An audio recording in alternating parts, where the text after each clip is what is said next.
Good evening. ওকে। হ্যাঁ, তোমাদের দিক দিয়ে যেহেতু হ্যাঁ মিউট করা আছে, তোমরা হয়তো কিছু কথা বলতে পারবে না। ওকে ওকে, সবাই দেখতে পাচ্ছি সবার এসএমএস। আচ্ছা, তো আজকে আমরা যে ক্লাসটা করব অলরেডি তোমরা জেনে গেছো, তবুও আমি আরেকবার রিপিট করিয়ে দিচ্ছি। দেখো মূলত আজকে, হ্যাঁ গুড ইভিনিং সবাইকে। মূলত আজকের যে ক্লাসটা আমরা করব ডাব্লিউবিপিএসসি আর ডাব্লিউবিপিএসসি যে সমস্ত এক্সাম গুলোকে কন্ডাক্ট করে, অর্থাৎ তোমরা জানো ডাব্লিউবিপিএসসি সব থেকে যে বড় পরীক্ষা WBCS and etcetera examination, West Bengal civil services and etcetera examination, যেটা ডাব্লিউবিসিএস আমরা বলি, এই এক্সাম এবং তৎসহ এর সাথে যে সমস্ত এক্সাম গুলো হয়, অর্থাৎ আমরা জানি পিএসসি ক্লার্কশিপ, পিএসসি মিসলেনিয়াস, আচ্ছা মোটর ভেহিকেল ইন্সপেক্টর, এই ধরনের যে সমস্ত পরীক্ষাগুলো রয়েছে। এছাড়া তোমরা জানো অডিট অ্যান্ড অ্যাকাউন্টস এর একটা পরীক্ষা হয়, অর্থাৎ প্রতি বছর যে সমস্ত পিএসসির কন্ডাক্ট করা যে সমস্ত পরীক্ষাগুলো রেগুলার হয়ে থাকে, তার মধ্যে ডাব্লিউবিসিএস এবং West Bengal audit and accounts এবং তার সাথে হচ্ছে ডাব্লিউবিজেএস জুডিশিয়াল সার্ভিস, এই তিনটে এক্সাম প্রতি বছর পিএসসি কিন্তু নিয়ে থাকে। তার সাথে আমরা মিসলেনিয়াস বা ক্লার্কশিপের পরীক্ষাগুলো এখন মোটামুটি পাচ্ছি। খুব তাড়াতাড়ি সবকিছু মিটে গেলে আমাদের মোটামুটি ডাব্লিউবিসিএস এর যে এক্সাম রয়েছে সেটা কিন্তু 2025 সেপ্টেম্বরে কিন্তু অনুষ্ঠিত হবে। তো মোটামুটি আমাদের কাছে কিন্তু খুব কম সময় হাতে রয়েছে। আচ্ছা, এছাড়াও যাদের মিসলেনিয়াস বা অন্যান্য পরীক্ষা থাকবে সেগুলো কিন্তু অত্যন্ত সামনেই এগিয়ে আসছে। তো এই অবস্থায় যদি আমরা আপকামিং পরীক্ষাগুলো, সমস্ত পরীক্ষাগুলোকে আমরা যদি টার্গেট করে এগোই বা এই ইয়ার বা নেক্সট ইয়ারের জন্য, তো এই পরীক্ষাগুলোর মোটামুটি কাঠামো মানে কাঠামোটা দেখতে গেলে একটা ছাঁচটা কিন্তু একই রকমের। এবং আমরা যদি একটা পরীক্ষা অর্থাৎ ডাব্লিউবিসিএস যে পরীক্ষাটা রয়েছে, যেটা ওয়েস্ট বেঙ্গল সব থেকে বড় পরীক্ষা, সেই পরীক্ষাটাকে যদি আমরা টার্গেট করে এগোতে পারি, তাহলে তোমরা কিন্তু কম্প্রিহেন্সিভলি অন্যান্য পরীক্ষার প্রিপারেশনও কিন্তু একসাথে করতে পারবে। ঠিক আছে, এবার দেখো যে প্রবলেমটা কি হয়, যে সমস্ত অ্যাসপিরেন্টদের সমস্যাটা এটাই হয়, যখন প্রিপারেশনের সময় তারা বুঝতে পারে না how to prepare your self, মানে কিভাবে তোমরা এক্সামে প্রিপারেশন করবে এবং how to study and what to study, কতটা পড়তে হবে, কতটা কি পড়তে হবে এবং কিভাবে পড়তে হবে। ঠিক আছে, একটা এক্সাম ক্র্যাক করার জন্য কিন্তু দরকার smart way. Very good, exam crack করার জন্য দরকার স্মার্ট ওয়ে। ঠিক আছে, সবাই কিন্তু হার্ড ওয়ার্ক করতে পারে, কিন্তু স্মার্ট ওয়ার্ক করতে হবে, কারণ তোমার কাছে টাইম ইজ লিমিটেড। টাইম কিন্তু তোমার কাছে অনেক পরিমাণে নেই। তোমাকে কম সময়ে কিভাবে তুমি প্রোডাক্টিভ স্টাডি করতে পারবে, দ্যাট ইজ দ্য ওয়ে। বোঝা গেল? এবং সব আরেকটা ব্যাপার যে হোয়াট নট টু স্টাডি, এটা বেশি ইম্পর্টেন্ট। হোয়াট টু স্টাডি কিন্তু সবাই বুঝতে পারে, কিন্তু হোয়াট নট টু স্টাডি এটা বোঝাটা কিন্তু অত্যন্ত দরকার। কারণ তোমার কাছে একটা বই আছে, বাজারে অনেক বই তুমি পেয়ে যাবে ইংরেজির জন্য, কিন্তু আমি বইটাকে কিভাবে পড়বো, সেই বইটা পড়ার জন্য প্রথমে আমার কি কাজ করতে হবে? দেখো, যে কোনো এক্সাম হোক না কেন, যে কোনো কাজ করার জন্য তোমাকে একটা প্ল্যানিং নিতে হয়। সেই প্ল্যানিংটা কি হবে? আমি এক্সামটা ক্র্যাক করব, তার জন্য কিছু প্রপার প্ল্যানিং দরকার হবে। সেই প্ল্যানটা কি হবে? প্রথমত তুমি যে পরীক্ষার জন্য প্রিপারেশন করছো, তার প্রিভিয়াস ইয়ার কোয়েশ্চেন তোমাকে স্টাডি করতে হবে। ঠিক আছে, প্রতি বছর কেমন ধরনের প্রশ্নপত্রগুলো আসে সেটা দেখতে হবে। তার আগেও আমাকে আরেকটা জিনিস করতে হবে, সেটা কি? পিএসসির ওয়েবসাইটে গিয়ে আমার সিলেবাস দেখতে হবে, যে সিলেবাসে আমাদের কতটুকু পড়তে বলা হয়েছে। তাহলে প্রথমে আমাকে সিলেবাসটা স্টাডি করতে হবে, দেন আমাকে প্রিভিয়াস ইয়ার কোয়েশ্চেন দেখতে হবে, যে কোথা থেকে পিএসসি প্রশ্ন করেছে। আমি তোমাদের আজকের ক্লাসে সবটা বিশ্লেষণ করব। ঠিক আছে, কিভাবে প্রিভিয়াস ইয়ার স্টাডি করতে হয়, প্রিভিয়াস ইয়ার কোয়েশ্চেন কিভাবে স্টাডি করতে হয়, সিলেবাস কিভাবে স্টাডি করতে হয়, সবকিছু তোমাদেরকে দেখাবো। এবং তার সাথে প্রিভিয়াস ইয়ার কোয়েশ্চেন সলভ করব। এবং অ্যাপার্ট ফ্রম দ্যাট, কিভাবে কোন স্ট্র্যাটেজি নিয়ে পড়াশোনা করলে, কতটুকু পড়াশোনা করলে আমরা এক্সামটা ক্র্যাক করতে পারবো এবং ম্যাক্সিমাম আউটপুট নিয়ে আসতে পারবো, সেই ব্যাপারটা পুরোপুরি তোমাদের সাথে আলোচনা করবো। ঠিক আছে, তো একটু সবাই কোঅপারেট করো এবং একটু মন দিয়ে শুনবে। ঠিক আছে, যে আমি কিভাবে তোমাদেরকে এটা বোঝানোর চেষ্টা করছি, এটা মন দিয়ে সবাই একটু শুনবে। এবং এই যে 1.5 ঘন্টা বা যেটুকু সময় আমাদের রয়েছে, এই সময়টা তোমরা একটু কোঅপারেট করো। আমি তোমাদের সমস্ত ডাউট ক্লিয়ার করব। এরপরেও যদি তোমাদের কোনো ডাউট থেকে থাকে, তাহলে আফটার দ্য ক্লাস আমি কিন্তু তোমাদের তখন কিছু কোয়ারিজ তোমাদের কাছ থেকে নিয়ে নেবো, যে তোমরা কোন কোন বিষয়গুলো বুঝতে পারোনি সেই ব্যাপারটা আমি জেনে নেব। ঠিক আছে, তাহলে সঙ্গে থাকো।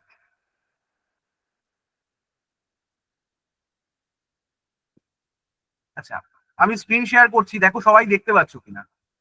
যদি দেখতে পাও তাহলে একটা থাম ইমপ্রেশন দেবে।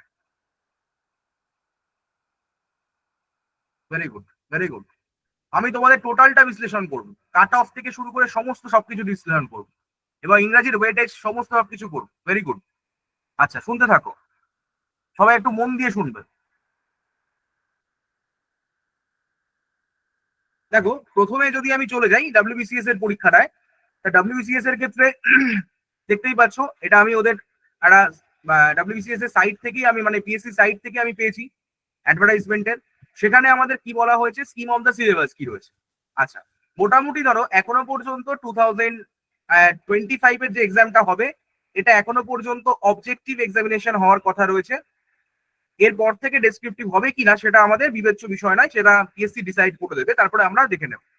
এখনো পর্যন্ত যে স্ট্রাকচারটা রয়েছে সেটা হচ্ছে এটা, তোমাদের মোটামুটি ধরো প্রিলিমিনারি পরীক্ষা হবে, এই যে scheme of the preliminary examination, যেখানে দেখতে পাচ্ছ কি তোমাদের যে টাইমটা থাকে সবটাই তোমাদের রয়েছে, এই বাদবাকি তোমরা জানো। আমি ইংরেজিতে ব্যাপারটা আলোচনা করি। এখানে তোমাদের কটা সাবজেক্ট রয়েছে দেখতেই পাচ্ছ, টোটাল 8টা সেগমেন্ট আছে, 8টা সেগমেন্ট আছে, 8 ইন্টু 25। ঠিক আছে। আচ্ছা, মোটামুটি আমি যদি হিস্ট্রিটাকে বাদ দিই, ঠিক আছে, হিস্ট্রি ওই জায়গাটাতেও আমরা দেখতে পাচ্ছি, মোটামুটি 8 ইন্টু 25, তার মানে 200 মার্কস এখানে আমরা দেখতে পাচ্ছি। ঠিক আছে। আচ্ছা, প্রতিটা জায়গায় কিন্তু আমাদের কি রয়েছে। আচ্ছা, এর মধ্যে যদি আমি ইংরেজি সাবজেক্টটাকে দেখি, যেটা হচ্ছে কিন্তু ইংলিশ কম্পোজিশন, ইংলিশ কম্পোজিশন, এখানে কিন্তু গ্রামার বা ভোকাবুলারি এগুলো ডিসকাস করেনি, বলেছে ইংলিশ কম্পোজিশন। ঠিক আছে, তার মানে ইংরাজির মধ্যে যে সমস্ত সেগমেন্ট গুলো আছে সবগুলোই তোমাকে করতে হবে। কি করতে হবে না করতে হবে সেটা আমি পরে আসছি। আচ্ছা, এই আউট অফ 200 এখানে দেখতে পাচ্ছি ইংরাজির ওয়েটেজ কত, 25 মার্কস। বুঝতে পারছো? তাহলে 25 মার্কস হচ্ছে ইংরাজির ওয়েটেজ। মোটামুটি যদি আমরা প্রিপারেশন করতে পারি তাহলে আমাদের মোটামুটি 220 প্লাস যদি মার্কস রাখতে পারি, তাহলে আমরা মোটামুটি প্রিলি কোয়ালিফাই করে যাই। সেফ স্কোর যদি আমরা 130 প্লাস রাখতে পারি তাহলে প্রিলিমিনারি কোয়ালিফাই করে যাব। তার মধ্যে ইংরাজিতে যদি আমি আউট অফ 25 একটু পড়াশোনা যদি করি, তাহলে কিন্তু হামেশায় আমি 20 প্লাস নাম্বার কিন্তু অ্যাচিভ করতে পারবো। এটা আমি মানে বললাম যে যারা মোটামুটি যদি ফলো করতে পারে, যারা আরো রিগুলাসলি ফলো করতে পারবে পড়াশোনাটাকে, তারা কিন্তু রুটিনলি পড়াশোনা করতে পারবে, তারা কিন্তু 25 এর একদম কাছাকাছি পেয়ে যাবে। ঠিক আছে, খুব সহজেই কিন্তু পাওয়া যাবে। এরপরে যদি আমরা মোটামুটি প্রিলিমিনারিটা কোয়ালিফাই করলাম, আমরা that is qualifying in nature, এখানে কিন্তু কোনো রকম ভাবেই তোমাদের মার্কসটা অ্যাড হবে না। এরপরে চলে যাই আমরা মেন্সের দিকে। মেন্সের দিকে যখন চলে যাচ্ছি তখন দেখতে পাচ্ছি যে মোটামুটি 4টে গ্রুপকে যদি ডিভাইড করে দিই, 4টে গ্রুপের মধ্যে দেখো আমি প্রথমে কম্পালসারি পেপারটা নিয়ে বলি। ঠিক আছে, এগুলো সব কম্পালসারি পেপার দেখতে পাচ্ছ।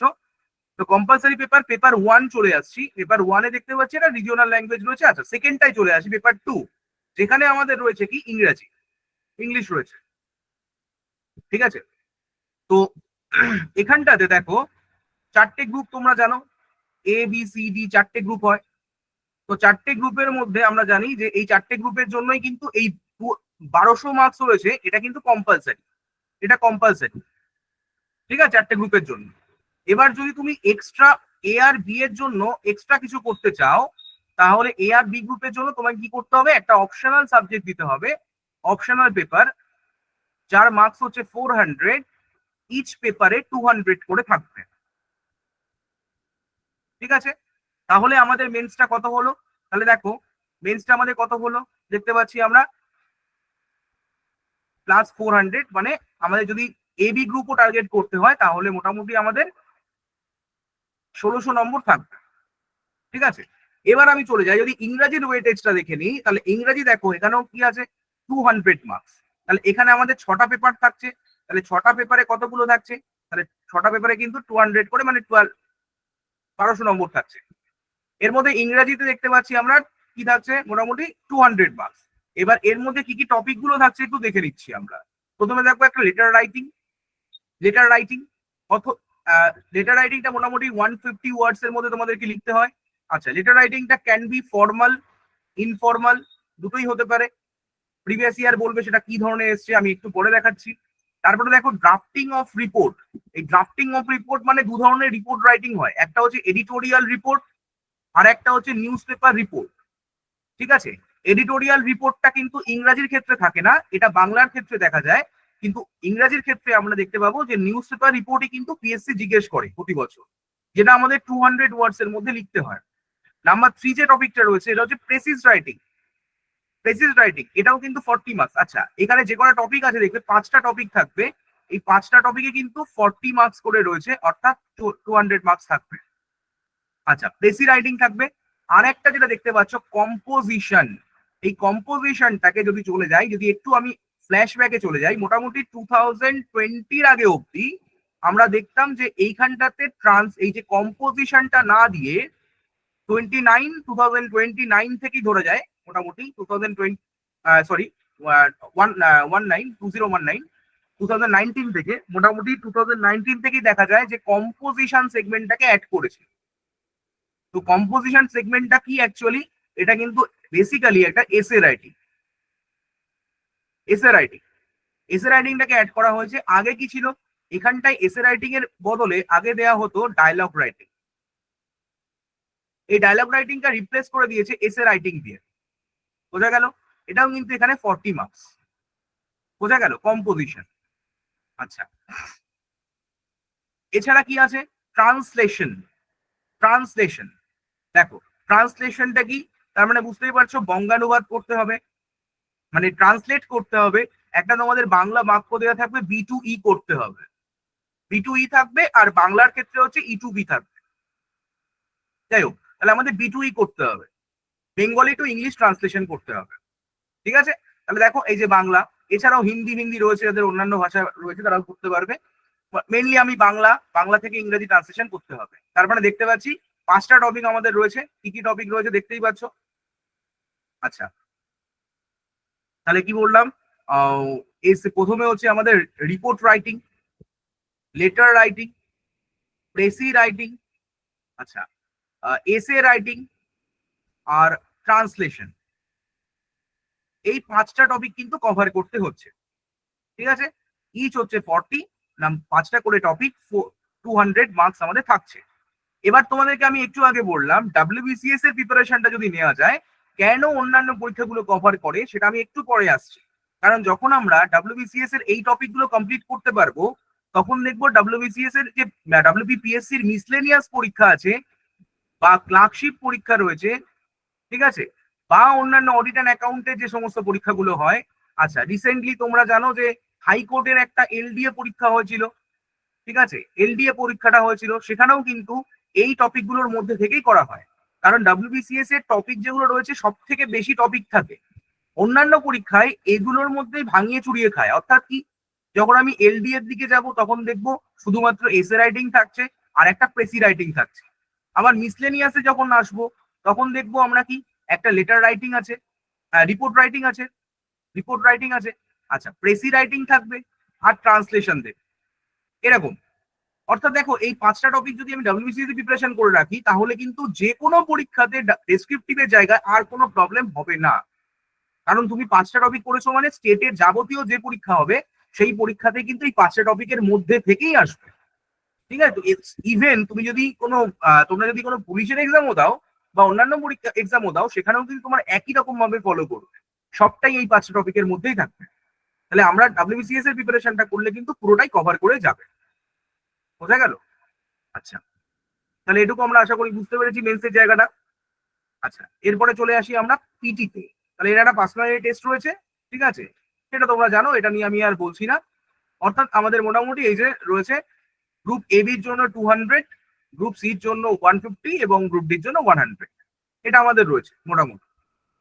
তাহলে এগ্রিগেটটা কিন্তু এইটা মানে আমাদের যে 1200 হোক কিংবা 1600 যেটা রয়েছে তার সাথে কিন্তু এটা অ্যাড হবে। ঠিক আছে, গ্রুপ এ বি এটা এখানে হয়ে যাবে 200 হয়ে যাবে, আর এখানে হয়ে যাবে 150, আর না হলে 100, এরকম হয়ে যাবে। ঠিক আছে, এই জায়গাটা। যাই হোক, তাহলে এবার দেখে আসি মোটামুটি যে আমাদের এই তোমাদেরকে যতগুলো বললাম, দেখো এখানটায় পুরোপুরি আমি দিয়ে দিয়েছি যে 4টে গ্রুপের জন্য কি মার্কস ডিস্ট্রিবিউশন থাকে, সেই জায়গাটা পুরোপুরি এখানে তোমাদের জন্য আলাদা করে দিয়ে দিয়েছি। ঠিক আছে? আচ্ছা, প্রিলিমিনারি চলে আসি। এবার দেখো প্রিলিমিনারিতে কি কি থাকছে, যে টপিক গুলো তোমাদের। আচ্ছা, এটা প্রিলিমিনারি, সরি, এটা হচ্ছে অপশনাল পেপার। যদি কেউ ইংরেজি অপশনাল পেপার নেয়, তার জন্য আমি এখানে তোমাদের সিলেবাসটা দিয়ে রেখেছি, বা পেপার 1 এবং পেপার 2 কি কি থাকবে সেটাও আমি তোমাদের জন্য দিয়ে রেখেছি। তোমরা স্টাডি করে দিতে পারবে এখান থেকে। আচ্ছা, এবার যদি আমি একটু বিগত বছরের দেখি, তাহলে কাট অফের দিকে চলে যাই। মোটামুটি আমি তোমাদের জন্য এখানটায় 2016 থেকে 2023-তে যে সমস্ত কাট অফ থাকে, অর্থাৎ তোমরা জানো 2000 মোটামুটি 20 এই 2020 থেকে মোটামুটি আমরা কাট অফের একটা আভাস পাচ্ছি। 2019 থেকে শুরু হয়েছিল, 2020-তে আরো সেটা মোটামুটি হয়। অর্থাৎ এই 4টে বছরে আমরা কিন্তু বেশি কাট অফটা বুঝতে পারছি যে কাট অফ মোটামুটি কি কি থাকে। তাহলে দেখতে পাচ্ছ যে আমি যদি রিসেন্ট একটা অ্যাভারেজ মার্কস নিয়ে চলি, অর্থাৎ আমি জেনারেল দিয়ে কথা বলছি, ঠিক আছে। এই দুটো টপিক দেখো, দেখতে পাচ্ছ যে মোটামুটি তুমি অ্যাভারেজ, যদি আমি এই দুটো বছর বাদ দিই, 130 আর 127 এর কথা বলি, এই বছর দুটো বাদ দিই, বাদ বাকি দেখো কাট অফ কিন্তু মোটামুটি 120-র কাছাকাছি ঘোরাফেরা করেছে। তাহলে মোটামুটি আমাদের টার্গেট হওয়া উচিত 120 থেকে 130-র মধ্যে মার্কসটা। তাহলে কিন্তু আমাদের কোনো প্রিলিমিনারি নিয়ে কোনো দুশ্চিন্তা থাকবে না।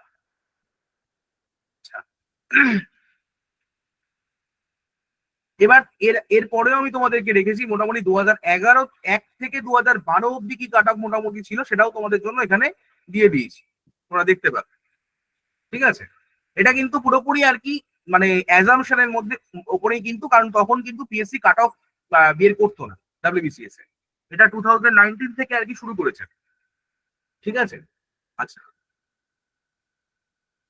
দেখো ক্যান্ডিডেটদের যারা প্রিলিমিনারি মোটামুটি ক্র্যাক করেছে, প্রতি বছর কত স্টুডেন্ট ডেকেছে সেটাও আমি তোমাদেরকে এখানে একটা এস্টিমেশন দিয়ে দিয়েছি যে প্রতি বছর কেমন ডাকে। ঠিক আছে, সব থেকে যেটা বেশি ডেকেছিল সেটা 2019-এ, যেখানে আমাদের 15,000 ডেকেছে। ঠিক আছে, তার আগে 2018-এও তাই ছিল, এটা মোটামুটি 11,000। তারপরে মোটামুটি আমাদের ওই 5,000-এর কাছাকাছি ডাকে প্রতি বছর।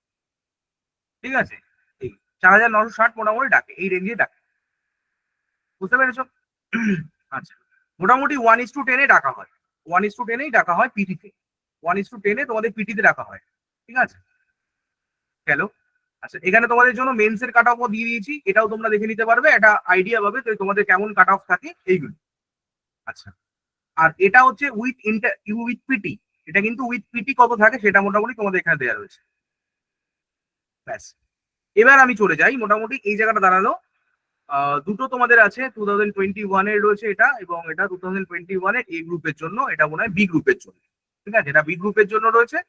আচ্ছা, এটা বুঝতেই পারছো, এটা police service, WBPS, West Bengal police services, এটা হচ্ছে ডব্লিউবিপিএস গ্রুপ বি। এবার দেখ, এইবার যদি আমি ইংরাজির কাট অফে, ইংরাজির ক্ষেত্রে যাই, তাহলে ইংরাজির টপিক ওয়াইজ, আমরা ইংরাজির টপিক ওয়াইজ কি কি টপিক গুলো প্রিভিয়াস ইয়ারে পেয়েছি তোমাদেরকে এখান থেকে আমি দেখাচ্ছি। দেখো, English topic wise previous year paper analysis, 25 question, কোন কোন টপিক থেকে কত কত মার্কস এসছে তোমাদেরকে এটা দেখিয়ে দিচ্ছি। দেখো, ফার্স্টে আমরা দেখতে পাচ্ছি যে, দেখো ইংরাজিকে যদি আমি বিশ্লেষণ করি ডাব্লিউবিসিএস এর রেসপেক্টে, তাহলে মোটামুটি দেখতে পাবো আমরা ইংরেজিকে 3টে ভাগে ভাগ করতে পারি। একটা হচ্ছে কি গ্রামার ফিল্ড, একটা হচ্ছে ভোকাবুলারি ফিল্ড, আর একটা হচ্ছে রিডিং আরসিটি বা রিডিং কম্প্রিহেনশন ফিল্ড। এই 3টে ভাগে ভাগ করা যায়। ঠিক আছে, তোমাদের এখানটাতেও আমরা সেটাই দেখাবো যে তোমাদের এইখানটায় দেখো, প্রথমত আমি যদি চলে যাই সিনোনিমের ক্ষেত্রে, সিনোনিম মানে কি আমরা জানি সমার্থক শব্দ, সমার্থক অর্থাৎ সম অর্থ, সিন মানে হচ্ছে সেম, আর নিম মানে হচ্ছে নাম। তাহলে দেখো 2023 থেকে মোটামুটি 2009 অব্দি যদি চলে যাই, দেখো মোটামুটি সিনোনিম ওভারঅল এই বছরটা বাদ দিয়ে আর এই বছরটা বাদ দিয়ে মোটামুটি কিন্তু আমাদের 3 থেকে 4 প্রতি বছর কিন্তু থাকে, 3 থেকে 4টে প্রশ্ন প্রতি বছর থাকে। নাম্বার 2 হচ্ছে অ্যান্টোনিম, অর্থাৎ বিপরীত শব্দ, যেখান থেকে আমরা প্রতি বছর একটা অ্যাভারেজ দেখতে পাচ্ছি 2 নম্বর থেকে 3 নম্বর আমাদের অ্যাভারেজে থাকছে প্রতি বছর। ঠিক আছে, আচ্ছা এরপরে চলে আসি আমরা ফিল ইন দ্য ব্ল্যাঙ্কস। এই ফিল ইন দ্য ব্ল্যাঙ্কস টপিকটা স্টেটের সমস্ত পরীক্ষার ক্ষেত্রে, অর্থাৎ পিএসসি যে সমস্ত পরীক্ষা কন্ডাক্ট করে বা স্টেট যে সমস্ত পরীক্ষা কন্ডাক্ট করে, সমস্ত পরীক্ষাতে কিন্তু feel in the blanks topic থেকে প্রশ্ন আসে সব থেকে বেশি, সব থেকে বেশি। আমি যদি দেখতে পাই এই টপিকটা থেকে রিসেন্ট, যদি আমরা 2023-তেও দেখেছি 3টে প্রশ্ন এসছে, কিন্তু এই দুটো বছর বাদ দিয়ে মোটামুটি দেখো সব বছরে কিন্তু 7 থেকে 8টা করে প্রশ্ন এসছে, দেখতে পাচ্ছ। কয়েকটা ইয়ার যদি বাদ দিই, বেশিরভাগ ক্ষেত্রে আমরা দেখতে পাবো 7 থেকে 8টা করে প্রশ্ন এখান থেকে আসে। তো সব থেকে ইম্পর্টেন্ট সেগমেন্ট হচ্ছে এটা। এরপরে চলে যাই ওয়ান ওয়ার্ড সাবস্টিটিউশন, অর্থাৎ এক কথায় প্রকাশ। ঠিক আছে, এই টপিকটা থেকেও কিন্তু মোটামুটি অন অ্যান অ্যাভারেজ তুমি 2 থেকে 3টে প্রশ্ন এক্সপেক্ট করতে পারো প্রতি বছর। ঠিক আছে, এরপরে আমরা দেখতে পাচ্ছি প্রেপোজিশন। প্রেপোজিশন এটা কিন্তু শুধুমাত্র পার্টস অফ স্পিচের প্রেপোজিশন দিয়ে প্রশ্ন দেয় না, এরা বেশিরভাগ যে টার্গেট করে সেটা হচ্ছে অ্যাপ্রোপ্রিয়েট প্রেপোজিশন, অর্থাৎ যথাযথ প্রেপোজিশন ব্যবহার করতে হবে কোন শব্দের পর, অ্যাপ্রোপ্রিয়েট প্রেপোজিশন।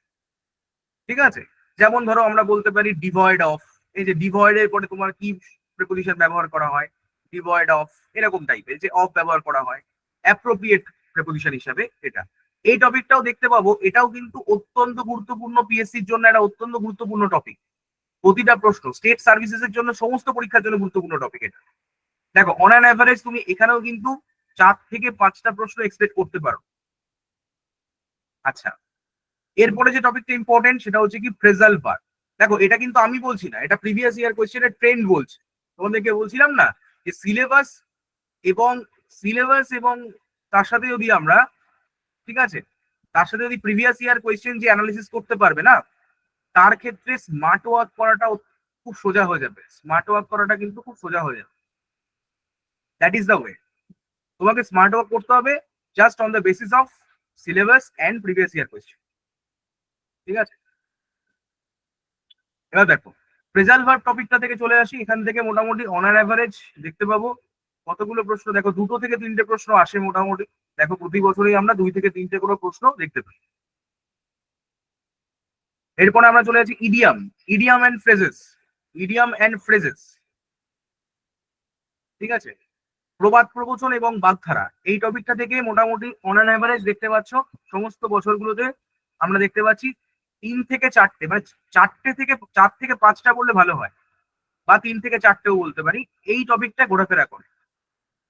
আর এখানটাতে দেখবে তোমরা মিসলেনিয়াস টপিকটা দিয়েছি। এই মিসলেনিয়াস বলতে কি বোঝায়, এই মিসলেনিয়াস টপিকটা থেকে একটু মাথায় রাখতে হবে। ঠিক আছে, কিছুই না, ধরো এই যে প্রতি বছর দেখবে পিএসসি কিছু ভ্যারাইটি, কিছু একটু এক্সেপশনাল প্রশ্ন করে, বিশেষ করে ডাব্লিউবিসিএস এর পরীক্ষায় দেখা যায় কিছু প্রশ্ন থাকে প্রতি বছর একটু আলাদা। ঠিক আছে, দেখো পিএসসি হয়তো কি দিল, কোনো বছরে পিএসসি হোমোনিম বা প্যারোনিম থেকে প্রশ্ন করে, কোনো বছর পিএসসি ফরেন ওয়ার্ড থেকে প্রশ্ন করে, কোনো বছর পিএসসি ধরো কিছু ফরেন ওয়ার্ড থেকে প্রশ্ন করলে আছে, কাউন্টেবল নাউন থেকে প্রশ্ন করে, কাউন্টেবল নাউন বা কালেকটিভ নাউন বলা ভালো, কাউন্টেবল থেকে কালেকটিভ নাউন থেকে প্রশ্ন করে।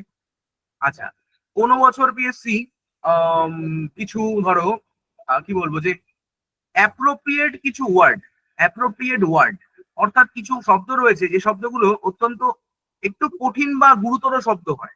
মানে একটু কঠিন মানে কি বলতো, অপ্রচলিত শব্দ, মানে ফর্মাল ব্যবহার হয় না, খুব একটা ইনফর্মাল ওয়ার্ড ব্যবহার করে। ঠিক আছে, কিছু টপিক থাকে। আচ্ছা, ওয়ার্ডের ভ্যারিয়েশন থেকে প্রশ্ন করে, ওয়ার্ড ভ্যারিয়েশন মানে কোনো বছর সেটা ক্যাঙ্গারু ওয়ার্ড কাকে বলে, ক্যাঙ্গারু ওয়ার্ড একবার এসেছিল, দেখাবো তোমাদেরকে 2022 প্রশ্ন এসেছিল প্রিলিমিনারি ক্যাঙ্গারু ওয়ার্ড। ঠিক আছে, আমরা যখন কোয়েশ্চেন সলভ করবো তখন দেখবো যে ক্যাঙ্গারু ওয়ার্ডটা কি। তো ওই kangaroo word, anti kangaroo word থেকে প্রশ্ন করে। তো এই ধরনের কিছু টপিক, অর্থাৎ কি কি বললাম, হোমোনিম, প্যারোনিম, হোমোফোন, ঠিক আছে, এগুলো থেকে প্রশ্ন করে। আচ্ছা, কিছু ফরেন ওয়ার্ড থেকে প্রশ্ন করে। আচ্ছা, কালেকটিভ নাউন থেকে প্রশ্ন করে। তোমরা দেখবে কালেকটিভ নাউন থেকে ইদানিং যে সমস্ত পিএসসি পরীক্ষা নিচ্ছে, সব পরীক্ষা থেকে কালেকটিভ নাউন টপিকটা থেকে কিন্তু অনেক প্রশ্ন দিচ্ছে পরীক্ষাতে। ঠিক আছে, তারপর হচ্ছে কি অ্যাপ্রোপ্রিয়েট ওয়ার্ড, অ্যাপ্রোপ্রিয়েট ওয়ার্ডিং, আর কি ওয়ার্ড ফরমেশন বা ওয়ার্ড ভেরিয়েশন, অর্থাৎ ওয়ার্ড ভেরিয়েশনের মধ্যে কি ক্যাঙ্গারু, অ্যান্টি ক্যাঙ্গারু ওয়ার্ড, এই ধরনের ওয়ার্ড গুলোকে প্রশ্ন করা হয়, এগুলোকে টার্গেট করে পিএসসি। তো এই হচ্ছে আমাদের এই যে মিসলেনিয়াস টপিকটা, যেখান থেকে কিন্তু প্রতি বছর একটু ঘুরিয়ে প্রশ্ন করা হয় এই কটা জায়গা, এই জায়গা থেকে। মোটামুটি ধরো প্রতি বছর যদি তুমি প্রশ্নপত্র খোলো, আউট অফ 25 তোমরা দেখতে পাবে 3 থেকে 4টে প্রশ্ন একটু পিএসসি আলাদা রাখে প্রতি বছর, মানে কোনো বছরের সাথেই সেটা মিল থাকে না। আচ্ছা, আর একটা ওইখানে আসে রিসেন্ট যেটা করছে পিএসসি 2022-23 প্রিলিমিনারি পরীক্ষাও তোমরা দেখতে পাবে কোয়েশ্চেন, যেখানে পিএসসি কিন্তু এখন পিকিউআরএস টপিকটা থেকে টার্গেট করছে। পিকিউআরএস অর্থাৎ সেন্টেন্স রিঅ্যারেঞ্জমেন্ট। PQRS মানে সেন্টেন্স রিঅ্যারেঞ্জমেন্ট। এটা কি আর টপিকটা আমরা প্রশ্ন যখন সলভ করবো তখন তোমাদেরকে দেখাচ্ছি, ঠিক আছে? রিঅ্যারেঞ্জমেন্ট অর্থাৎ ধরো তোমার চারটে অপশন দেবে PQRS, এলোমেলো এলোমেলো সেন্টেন্স করা থাকবে, সেই সেন্টেন্স গুলোকে সাজিয়ে লিখতে হবে। এই টপিকটা কিন্তু রিসেন্ট শুরু করেছে। তাহলে এই যে বললাম মিসলেনিয়াস টপিকটা থেকে 3 থেকে 4টে প্রশ্নের মধ্যেই কিন্তু এটা রয়েছে। আউট অফ 25 আমি যদি এই 4টে প্রশ্ন ছেড়েই দিই তাহলেও কিন্তু 21+ কিন্তু তোমাদের থাকছে।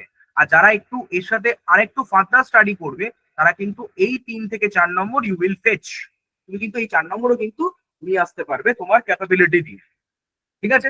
তাহলে আমি তোমাদেরকে প্রথমে বলছিলাম যে পড়তে হবে হোয়াট টু স্টাডি থেকে হোয়াট নট টু স্টাডি। কেন ইম্পর্টেন্ট বুঝতে পেরেছো?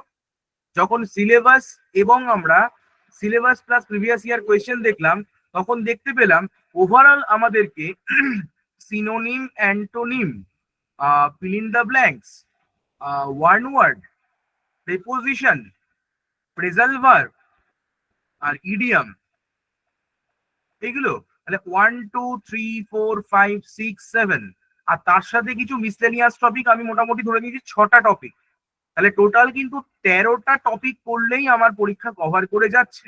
তাহলে একটা বইতে 13টা টপিক থাকে না, নিশ্চয়ই তোমরা জানো। একটা বইতে দেখা যাচ্ছে তোমার কাছে 30টা টপিক রয়েছে, তার মধ্যে দেখো আমার 13টা টপিক এক্সামের জন্য পড়তে হচ্ছে, আর এই 17টা টপিক কিন্তু হোয়াট নট টু স্টাডির মধ্যে চলে যাচ্ছে। That is the way of smart work. বোঝা গেল? আমি প্রথম থেকে বইটা 30টা টপিকই মন দিয়ে করতে শুরু করলাম, তারপরেও কিন্তু তুমি এক্সামে কিন্তু 25 না, এর মধ্যে 20+ তুমি নাও পেতে পারো। কিন্তু যে এই প্রিভিয়াস ইয়ার কোয়েশ্চেন এবং সিলেবাসটাকে স্টাডি করে, ঠিক আছে, খুব ভালো করে প্রশ্নগুলোকে সলভ করে যখন দেখবে যে না আমার এই 13টা টপিক আমার থেকে প্রশ্ন আসছে, সে কিন্তু তোমাদের থেকে অনেক বেশি অ্যাডভান্টেজ পাবে। কেন? কারণ সে কিন্তু এই 13টা টপিকের জন্যই টাইম ডিভোট করেছে, আর তুমি 30টা টপিকের জন্য টাইম ডিভোট করেছো। তার জন্য তুমি কিন্তু বুঝতে পারোনি যে এই 13টা টপিক বেশি ইম্পর্টেন্ট আর এইগুলো কিন্তু বেশি ইম্পর্টেন্ট নয়, আমি এগুলোকে না দেখলেও আমার চলবে। তুমি সময় নষ্ট করে গেছো। বোঝা গেল? এটা সবসময় মাথায় রাখতে হবে, তোমার কাছে সময় কিন্তু লিমিটেড।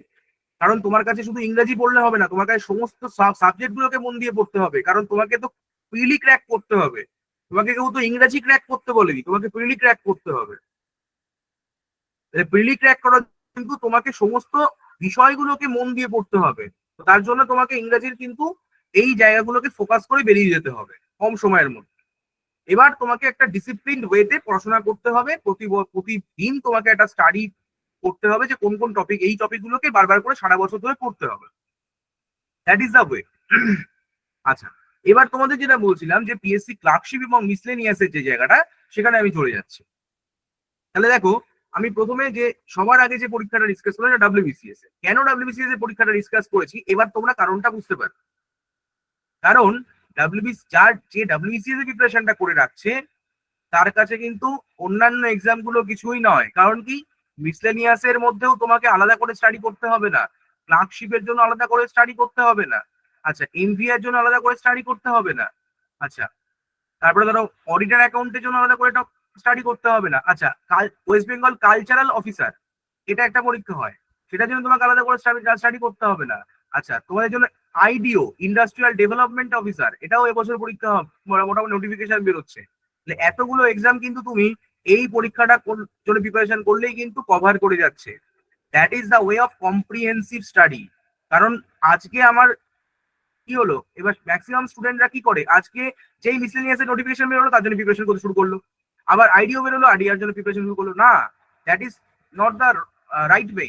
তোমাকে কম্প্রিহেন্সিভ স্টাডি করে রাখতে হবে। অর্থাৎ আমি WBCS এর জন্য পড়াশোনা করব, এমন ভাবে পড়াশোনা করব যাতে এই সমস্ত বিষয়গুলোকে কমপ্লিট করে ফেলতে পারি, সমস্ত বিষয় কমপ্লিট হয়ে যাবে।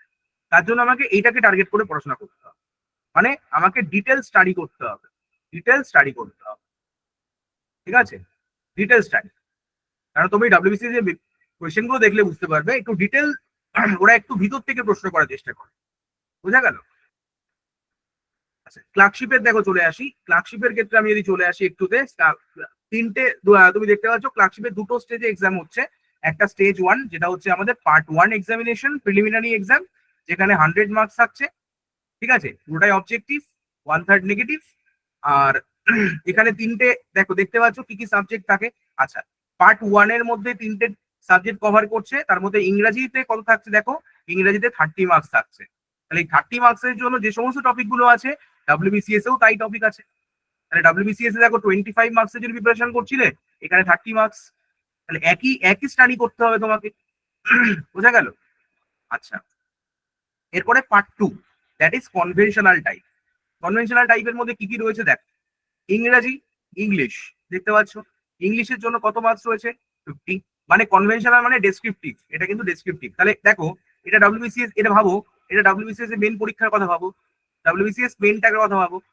ঠিক আছে, কি কি থাকবে এবার দেখো, ডাব্লিউবিসিএস মেন্সে কি কি থাকবে দেখো, 50-র মধ্যে কি কি থাকে দেখো, একটা তোমাকে প্রেসিস রাইটিং করতে হবে, একটা তোমাকে রিপোর্ট রাইটিং করতে হবে, আর একটা তোমাকে ট্রান্সলেশন করতে হবে। তাহলে দেখো আমি ডাব্লিউবিসিএস এর জন্য আরো বেশি প্রিপারেশন করেছি, এখানে 3টে করতে হচ্ছে। তোমার যে রিপোর্ট রাইটিং থাকবে, এই রিপোর্ট রাইটিং 20 মার্কসের থাকবে, এটা 15 থাকবে, এটা 15 থাকবে। তাহলে দেখো 3টে চলে আসলো, 3টে জায়গা। আমি কিন্তু অলরেডি আরো আমি আমি প্রিপারেশন করে রেখেছি কিসের জন্য, আমি এছাড়াও আমি প্রিপারেশন করে রেখেছি এসে প্রিপারেশন করে রেখেছি। আচ্ছা, আমি লেটার রাইটিং প্রিপারেশন করে রেখেছি। তাহলে এই টপিকটা কিন্তু অলরেডি বিসিএস এর জন্য প্রিপারেশন করা আছে। অন্যান্য কোনো যদি পরীক্ষা হয় সেখানে যদি বলে যে এসে করতে হবে, তাহলে কিন্তু আমি এখান থেকে আরামসে করে ফেলতে পারবো। ঠিক আছে? আচ্ছা, এরপরে ধরো মোটামুটি স্টেজ 3-তে কম্পিউটার এবিলিটি টেস্ট করাবে, টাইপিং হবে। ঠিক আছে, টাইপিং টেস্ট হয় সেটা। আচ্ছা, এবার যদি আমি মিসলেনিয়াস, মিসলেনিয়াসের ক্ষেত্রেও দেখো সেম জিনিস ফলো করছে। Preliminary 200 marks. মিসলেনিয়াসের ক্ষেত্রে কি হয়, প্রিলিমিনারি পরীক্ষাতে কিন্তু কোনো ইংরাজি নেই, ইংরাজি এখানে নেই, এখানে অনলি জিএস থাকে আর প্লাস অ্যারিথমেটিক থাকে। ঠিক আছে, 75 প্লাস 25। আচ্ছা, এবার যদি আমি মেন্স এর ক্ষেত্রে চলে যাই, মেন্স এক্সামে কিন্তু ইংরাজি বিরাট একটা জায়গা দখল করে রয়েছে। মেন্স এক্সামে 150 মার্কস দখল করে আছে, 150। ঠিক আছে, দেখো আমি যাচ্ছি উপরে, আমি চলে যাই এখানটা, এই পেপার 1 দেখতে পাচ্ছ, পেপার 1, পেপার 1-এ 150 মার্কস ক্যারি করছে ইংলিশে। বোঝা গেল? এবার পেপার 1-এ কি কি থাকে একটু দেখে নিই আমরা। পেপার 1 দেখ কি কি আছে, ড্রাফটিং অফ রিপোর্ট আমরা কোথায় করেছি, আমরা কিন্তু ডাব্লিউবিসিএস এও করেছি, আমরা কিন্তু ক্লার্কশিপেও করে এসেছি। তাহলে অলরেডি এটা কভার করছে আমাদের। ঠিক আছে, আচ্ছা, ট্রান্সলেশন আমরা কিন্তু ডাব্লিউবিসিএস এ অলরেডি করে এসেছি, ক্লার্কশিপেও করেছি এটা। আচ্ছা, সামারি অর প্রেসিস, এটাও কিন্তু তাই, মোটামুটি সামারি লেখা থাকে, সামারিটা দেওয়া হয় না, প্রেসিস রাইটিংটাই দেওয়া হয়। তাহলে এটাও কিন্তু আমরা ডাব্লিউবিসিএস এ করে এসেছি, ক্লার্কশিপেও করে এসেছি। তাহলে দেখো একই রকম, তুমি যদি ক্লার্কশিপের দিকে তাকাও, ক্লার্কশিপে এবং মিসলেনিয়াসে এই 3টে টপিকই কিন্তু ঘোরাফেরা করছে। দেখো 3টে টপিকই রয়েছে। বোঝা গেল? তার মানে যদি আমি এখান থেকে একটু যদি ফ্ল্যাশব্যাক করি, তাহলে দেখো যদি আমরা একটা ছোট্ট করে একটা জিনিস জায়গায় যাই, তাহলে কি ডাব্লিউবিসিএস, মিসলেনিয়াস আর ক্লার্ক, ক্লার্ক যদি আমি লিখি, দেখো ডাব্লিউবিসিএস এ যে জায়গাটা ছিল লেটার রাইটিং, রিপোর্ট রাইটিং, আচ্ছা precis writing, essay writing, translation. সেখান থেকে মিসলেনিয়াস দেখতে পাচ্ছি report writing, precis writing, translation, report writing, precis writing, translation. দেখতে পাচ্ছ? তারপরে 5টা টপিকের মধ্যে 3টে টপিক এখানে থাকছে, এখানে 3টে টপিক থাকছে। অলরেডি আমি আরো 2টো টপিক এক্সট্রা করে রেখেছি, এটা এবং এটা। বুঝতে পেরেছো আমি কেন ডাব্লিউবিসিএস এর প্রিপারেশনের কথা বলছি? ঠিক আছে, আচ্ছা, এর সাথে কি থাকবে, তার সাথে থাকবে হচ্ছে ইংলিশ গ্রামার। ইংলিশ গ্রামারের মধ্যে কি কি টপিক থাকবে দেখো, কারেক্ট ইউজ অফ ওয়ার্ডস। আচ্ছা, ইংলিশ গ্রামার যখন বলবে যে স্যার তাহলে কি আমাকে মিসলেনিয়াসে আলাদা করে প্রিপারেশন করতে হবে, একদম নয়। এই যে ইংলিশ গ্রামার প্রিপারেশন করছো, এটা অলরেডি কিন্তু তুমি ডাব্লিউবিসিএস এর প্রিলিমিনারি যে ইংলিশ আছে এবং ক্লার্কশিপের প্রিলিমিনারি যে ইংলিশ আছে, সেখানে কিন্তু তুমি অলরেডি প্রিপারেশন করে রেখেছো ওটা অবজেক্টিভ ইংলিশে। সেই টপিকটাই কিন্তু তোমার এখানে কাজে লাগবে, correct use of words, correction of sentences, use of common phrases, synonyms, antonyms. দেখো সমস্ত জিনিসগুলো কিন্তু তুমি অলরেডি প্রিলিমিনারির জন্য কমপ্লিট করে রেখেছো, তাহলে তোমার মেন্সের জন্য আলাদা করে করতেই হবে না। ঠিক আছে, আচ্ছা, গ্রামার এখানে রয়েছে। আচ্ছা, আর কি রয়েছে? হ্যাঁ, তাহলে পেপার 1 এবং পেপার 2 হয়ে গেল।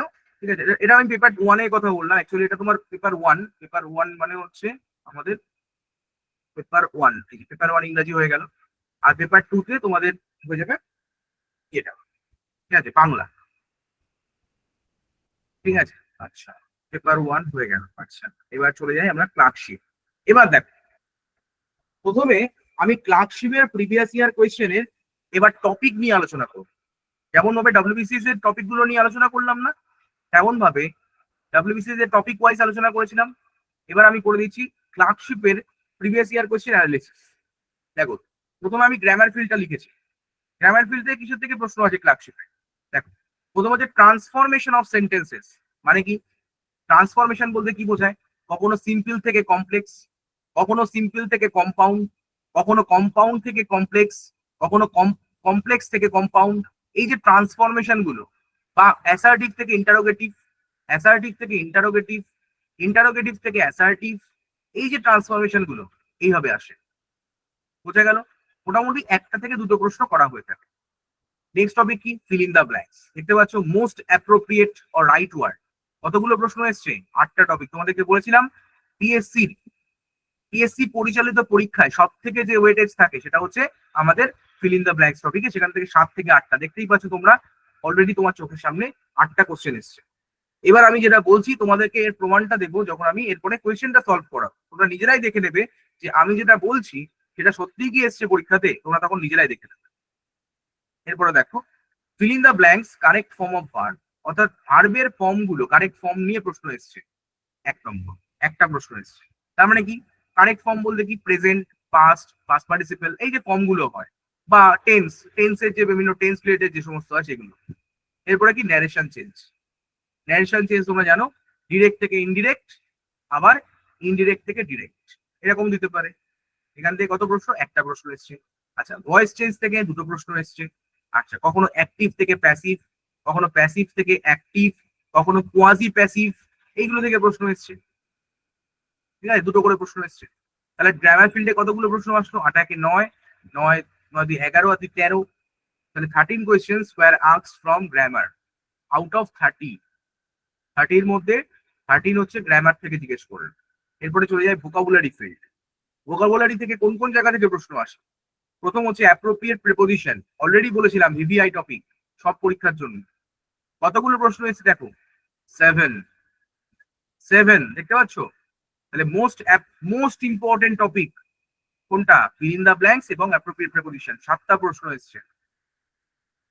নেক্সট, ফ্রেজাল ভার্ব, কতগুলো প্রশ্ন এসছে? দুটো প্রশ্ন এসছে। আচ্ছা, সিনোনিম থেকে কতগুলো প্রশ্ন এসছে? 4টে প্রশ্ন। অ্যান্টোনিম থেকে কতগুলো? একটা প্রশ্ন। স্পেলিং মিস্টেক থেকে কতগুলো প্রশ্ন? দুটো প্রশ্ন। স্পেলিং মিস্টেক বলতে কি? কারেক্টলি স্পেলড ওয়ার্ড দু রকম আসতে পারে, একটা কারেক্টলি স্পেলড ওয়ার্ড, একটা হচ্ছে ইনকারেক্টলি স্পেলড ওয়ার্ড। সঠিক বানানটি নির্বাচন করো বা বেঠিক বানানটি নির্বাচন করো। এরপরে হচ্ছে ওয়ান ওয়ার্ড সাবস্টিটিউশন, এক কথায় প্রকাশ, একটা প্রশ্ন এসছে। বোঝা গেল? তাহলে এই হচ্ছে টোটাল আমাদের ভোকাবুলারি থেকে 7 2 9, আচ্ছা 13 14 16 17, 17 মার্কস দেখতে পাচ্ছ এসছে। তাহলে বুঝতে পারছো, মানে 13 মার্কস গ্রামার এবং ভোকাবুলারি থেকে 17, এই টোটাল হচ্ছে আমাদের 30 হয়ে গেল।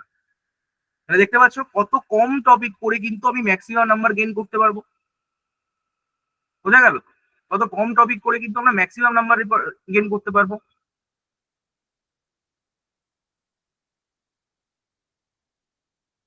হ্যাঁ, প্রেসিস রাইটিংটা কি বা কিছু, এগুলো আমি আসছি, এগুলো আমি পরীক্ষা যখন আমি কোয়েশ্চেন গুলোকে সলভ করাবো তখন তোমাকে বলছি। ঠিক আছে, এখন আমি একটা ওভারভিউ তোমাদেরকে দেওয়ার চেষ্টা করছি। এরপরে আমি কোয়েশ্চেন সলভ করাবো, তখন তোমরা সবটাই বুঝতে পারবে। ওকে, যতটা স্বল্প পরিসরে দেখো, এইটুকু ক্লাসের মধ্যে যতটা তোমাদেরকে বলা যায় সবটা আমি ডিসকাস করবো। ওকে, কারণ এই জায়গাটা বাস্ট জায়গা, সেই জায়গাটা ওভারঅল কমপ্লিট তোমাদেরকে আমি একটা কম্প্রিহেন্সিভ ধারণা দিয়ে দেবো, যাতে তোমাদেরকে একটা তোমাদের সামনে রুট ম্যাপ তৈরি হয়ে যায় কিভাবে আমরা প্রিপারেশন করবো বা কিছু। ঠিক আছে, বা কিভাবে আমাদের প্রিপারেশনটা করা উচিত যাতে আমরা এক্সামটা ক্র্যাক করতে পারি। বোঝা গেল? আচ্ছা, এরপর আমি চলে যাই যে অডিট অ্যান্ড অ্যাকাউন্টের যে জায়গাটা রয়েছে, West Bengal audit and account. এখানেও দেখতে পাচ্ছ যে আমি চলে যাই প্রিলিমিনারি এক্সাম, যেখানে দেখতে পাচ্ছি ইংলিশ কম্পোজিশন, দেখতে পাচ্ছ ওয়েটেজ ইংলিশ কম্পোজিশনে কত নম্বর? দেখো ডাব্লিউবিসিএস এর মধ্যে কম্পোজিশন কত, 50 মার্কস। এই পরীক্ষাতে ইংরেজি সব থেকে ওয়েটেজ বেশি, ঠিক আছে, 50 মার্কস ক্যারি করছে। আচ্ছা, এরপরে যদি মেন এক্সাম চলে যায়, দেখো মেন এক্সামে কি আছে, পেপার 1, অর্থাৎ এই যে কম্পালসারি পেপার, বুঝতেই পারছো। তাহলে কম্পালসারি পেপারে ফার্স্টে দেখতে পাচ্ছ ইংলিশ। ইংলিশ এখানে কি দেখতে পাচ্ছ, ইংলিশের এসে, প্রেসিস অ্যান্ড কম্পোজিশন। এই কম্পোজিশনটা মানে এখানে অনেক সময় কম্পোজিশন অর্থে হচ্ছে গ্রামার বা লেটার রাইটিং আসে, ঠিক আছে। অর্থাৎ এসে, প্রেসিস এবং কম্পোজিশন, মানে তোমাকে কিন্তু সেই ডাব্লিউবিসিএস এর ট্র্যাক থেকে বেরোতে হয়নি, ডাব্লিউবিসিএস এর মধ্যেই রয়েছে সব, ঠিক আছে। কত নম্বর থাকছে? 500 মার্কস। এছাড়াও কিন্তু তোমাদের আরো টপিক গুলো থাকছে, অন্যান্য টপিক গুলো থাকছে। তাহলে 100 মার্কস ইচ পেপার, তার মানে ইংরাজি থেকে আমাদের 100 মার্কস থাকবে। 100 মার্কস এর মধ্যে এসে থাকছে, আমাদের প্রেসি থাকছে, আর একটা লেটার রাইটিং থাকছে, ব্যাস এইগুলো থাকছে। আচ্ছা, এরপরে চলে যাই আমরা। আচ্ছা, অডিট অ্যাকাউন্টস এর একটুখানি প্রিভিয়াস ইয়ার কোয়েশ্চেনটাকে অ্যানালিসিস করে দিচ্ছি, কি ধরনের প্রশ্নপত্র 50 মার্কস এর মধ্যে আসে। দেখো, গ্রামার ফিল্ড একই রকম ভাবে ট্রান্সফরমেশন অফ সেন্টেন্স, যেটা অলরেডি আমি ক্লার্কশিপেও করে আসলাম, এখান থেকে দুটো প্রশ্ন এসছে। ফিল ইন দ্য ব্ল্যাঙ্কস টপিকটা থেকে কতগুলো প্রশ্ন এসছে, দেখো 8টা প্রশ্ন এসছে। আচ্ছা, সেন্টেন্স রিঅ্যারেঞ্জমেন্ট বা সেন্টেন্স ইমপ্রুভমেন্ট, মানে সঠিক সব সেন্টেন্সকে সঠিক করতে হবে, এখান থেকে আমরা দুটো প্রশ্ন দেখতে পেয়েছি। আচ্ছা, ন্যারেশন চেঞ্জ থেকে দুটো প্রশ্ন পেয়েছি। আচ্ছা, ভয়েস চেঞ্জ থেকে একটা প্রশ্ন পেয়েছি। এই এই যে 10, 12, 14 আর 14, 15 নাম্বার, অর্থাৎ গ্রামার ফিল্ড থেকে 15 নাম্বার পেলাম আউট অফ 50। ভোকাবুলারি ফিল্ডে দেখো, এটা অলরেডি আমরা আলোচনা করেছি, অ্যাপ্রোপ্রিয়েট প্রেপোজিশন, সেখান থেকে আমরা 5টা প্রশ্ন দেখতে পাচ্ছি। আচ্ছা, ফ্রেজাল ভার্ব 6টা প্রশ্ন দেখতে পাচ্ছি। সিনোনিম থেকে দুটো প্রশ্ন, অ্যান্টোনিম থেকে 3টে প্রশ্ন, স্পেলিং মিস্টেক থেকে দুটো প্রশ্ন, আর ওয়ান ওয়ার্ড সাবস্টিটিউশন, এই টপিকটা এদের খুব পছন্দের জায়গা, যেখান থেকে 10টা প্রশ্ন আমরা দেখতে পেয়েছি, দেখতে পাচ্ছি। তাহলে মোস্ট ইম্পর্টেন্ট টপিক হচ্ছে ওয়ান ওয়ার্ড সাবস্টিটিউশন। আচ্ছা, দেখো এখনো কিন্তু কিন্তু নতুন কিছু টপিক পাইনি যেখানে আলাদা করে কিছু করতে হচ্ছে, যেটা আমাদের আগেই করেছি আমরা ক্লার্কশিপ বা ডাব্লিউবিসিএস এর জন্য, সেগুলোই কিন্তু আবার রিপিট করছে। আচ্ছা, আর্টিকেল প্রেপোজিশন। আচ্ছা, কালেকটিভ নাউন অলরেডি আমরা বিসিএস এর জন্য করেছি। আচ্ছা, sound of animals or object, এখানে সাউন্ড বা এনিম্যালদের সাউন্ড থেকে প্রশ্ন হয়, যেটা আমরা কি করব, ওয়ান ওয়ার্ড সাবস্টিটিউশন যখন করব সেই টপিকটার মধ্যে এটা করে ফেলবো। যখন আমি তোমাদেরকে এটা ক্লাসে দিয়ে দেবো, তখন ওয়ান ওয়ার্ড সাবস্টিটিউশনের নোটটা তোমাদের প্রোভাইড করবো, তোমরা অলরেডি এই জিনিসটা কভার করে যাবে। আর কালেকটিভ নাউনটা আমি তোমাদেরকে ক্লাসেই করিয়ে দিই, এটাও তোমাদেরকে দিয়ে দেওয়া হয়। সুতরাং এই টপিকগুলো নিয়ে কোনো সমস্যাই কিছু নেই। আচ্ছা, আর কি রয়েছে, ফিল ইন দ্য ব্ল্যাঙ্কস, সেখান থেকে একটা প্রশ্ন এসেছে, এটা টেন্স নিয়ে এসছে, ঠিক আছে, এটা। এরপরে দেখো এমভিআই এর ক্ষেত্রে কি আছে, মোটামুটি ধরো এমভিআই এর ক্ষেত্রে ইংরাজি এখানে নেই, ঠিক আছে, সুতরাং এটা নিয়ে আমি আর কিছু বলছি না। এটা তোমাদের এমভিআই এর জন্য তোমাদের এখানে দেয়া রয়েছে, সেটা দেখে নেবে, ঠিক আছে, মানে এটা অনেকটা মিসলেনিয়াস প্রিলিমিনারির মতো। আচ্ছা, আর এর সাথে তোমাদের আইডিও এক্সামটা রয়েছে, আইডিওতেও আমরা দেখতে পাবো। চলে আসি, আইডিওর ক্ষেত্রেও কিন্তু আমাদের ইংরাজিটা এখানে থাকবে না। এই দুটো এক্সামের ক্ষেত্রে এমভিআই এবং আইডিও দুটো, এই উভয়ের ক্ষেত্রে কিন্তু ইংরাজি নেই। আমি অন্যান্য কি কি থাকে সেগুলো তোমাদের এখানে দিয়ে দিয়েছি তোমাদের সুবিধার জন্য। এবার চলে আসি আমরা, ওভারঅল যে আমরা আলোচনা করলাম সেটাকে এস্টাবলিশ করি আমরা কিছু প্রশ্নপত্রের মাধ্যমে। আশা করি এই সিলেবাস ওরিয়েন্টেড যে কোনো সমস্যা বা কিছু, এগুলো আশা করি এই অবধি কোনো তোমাদের ডাউট নেই,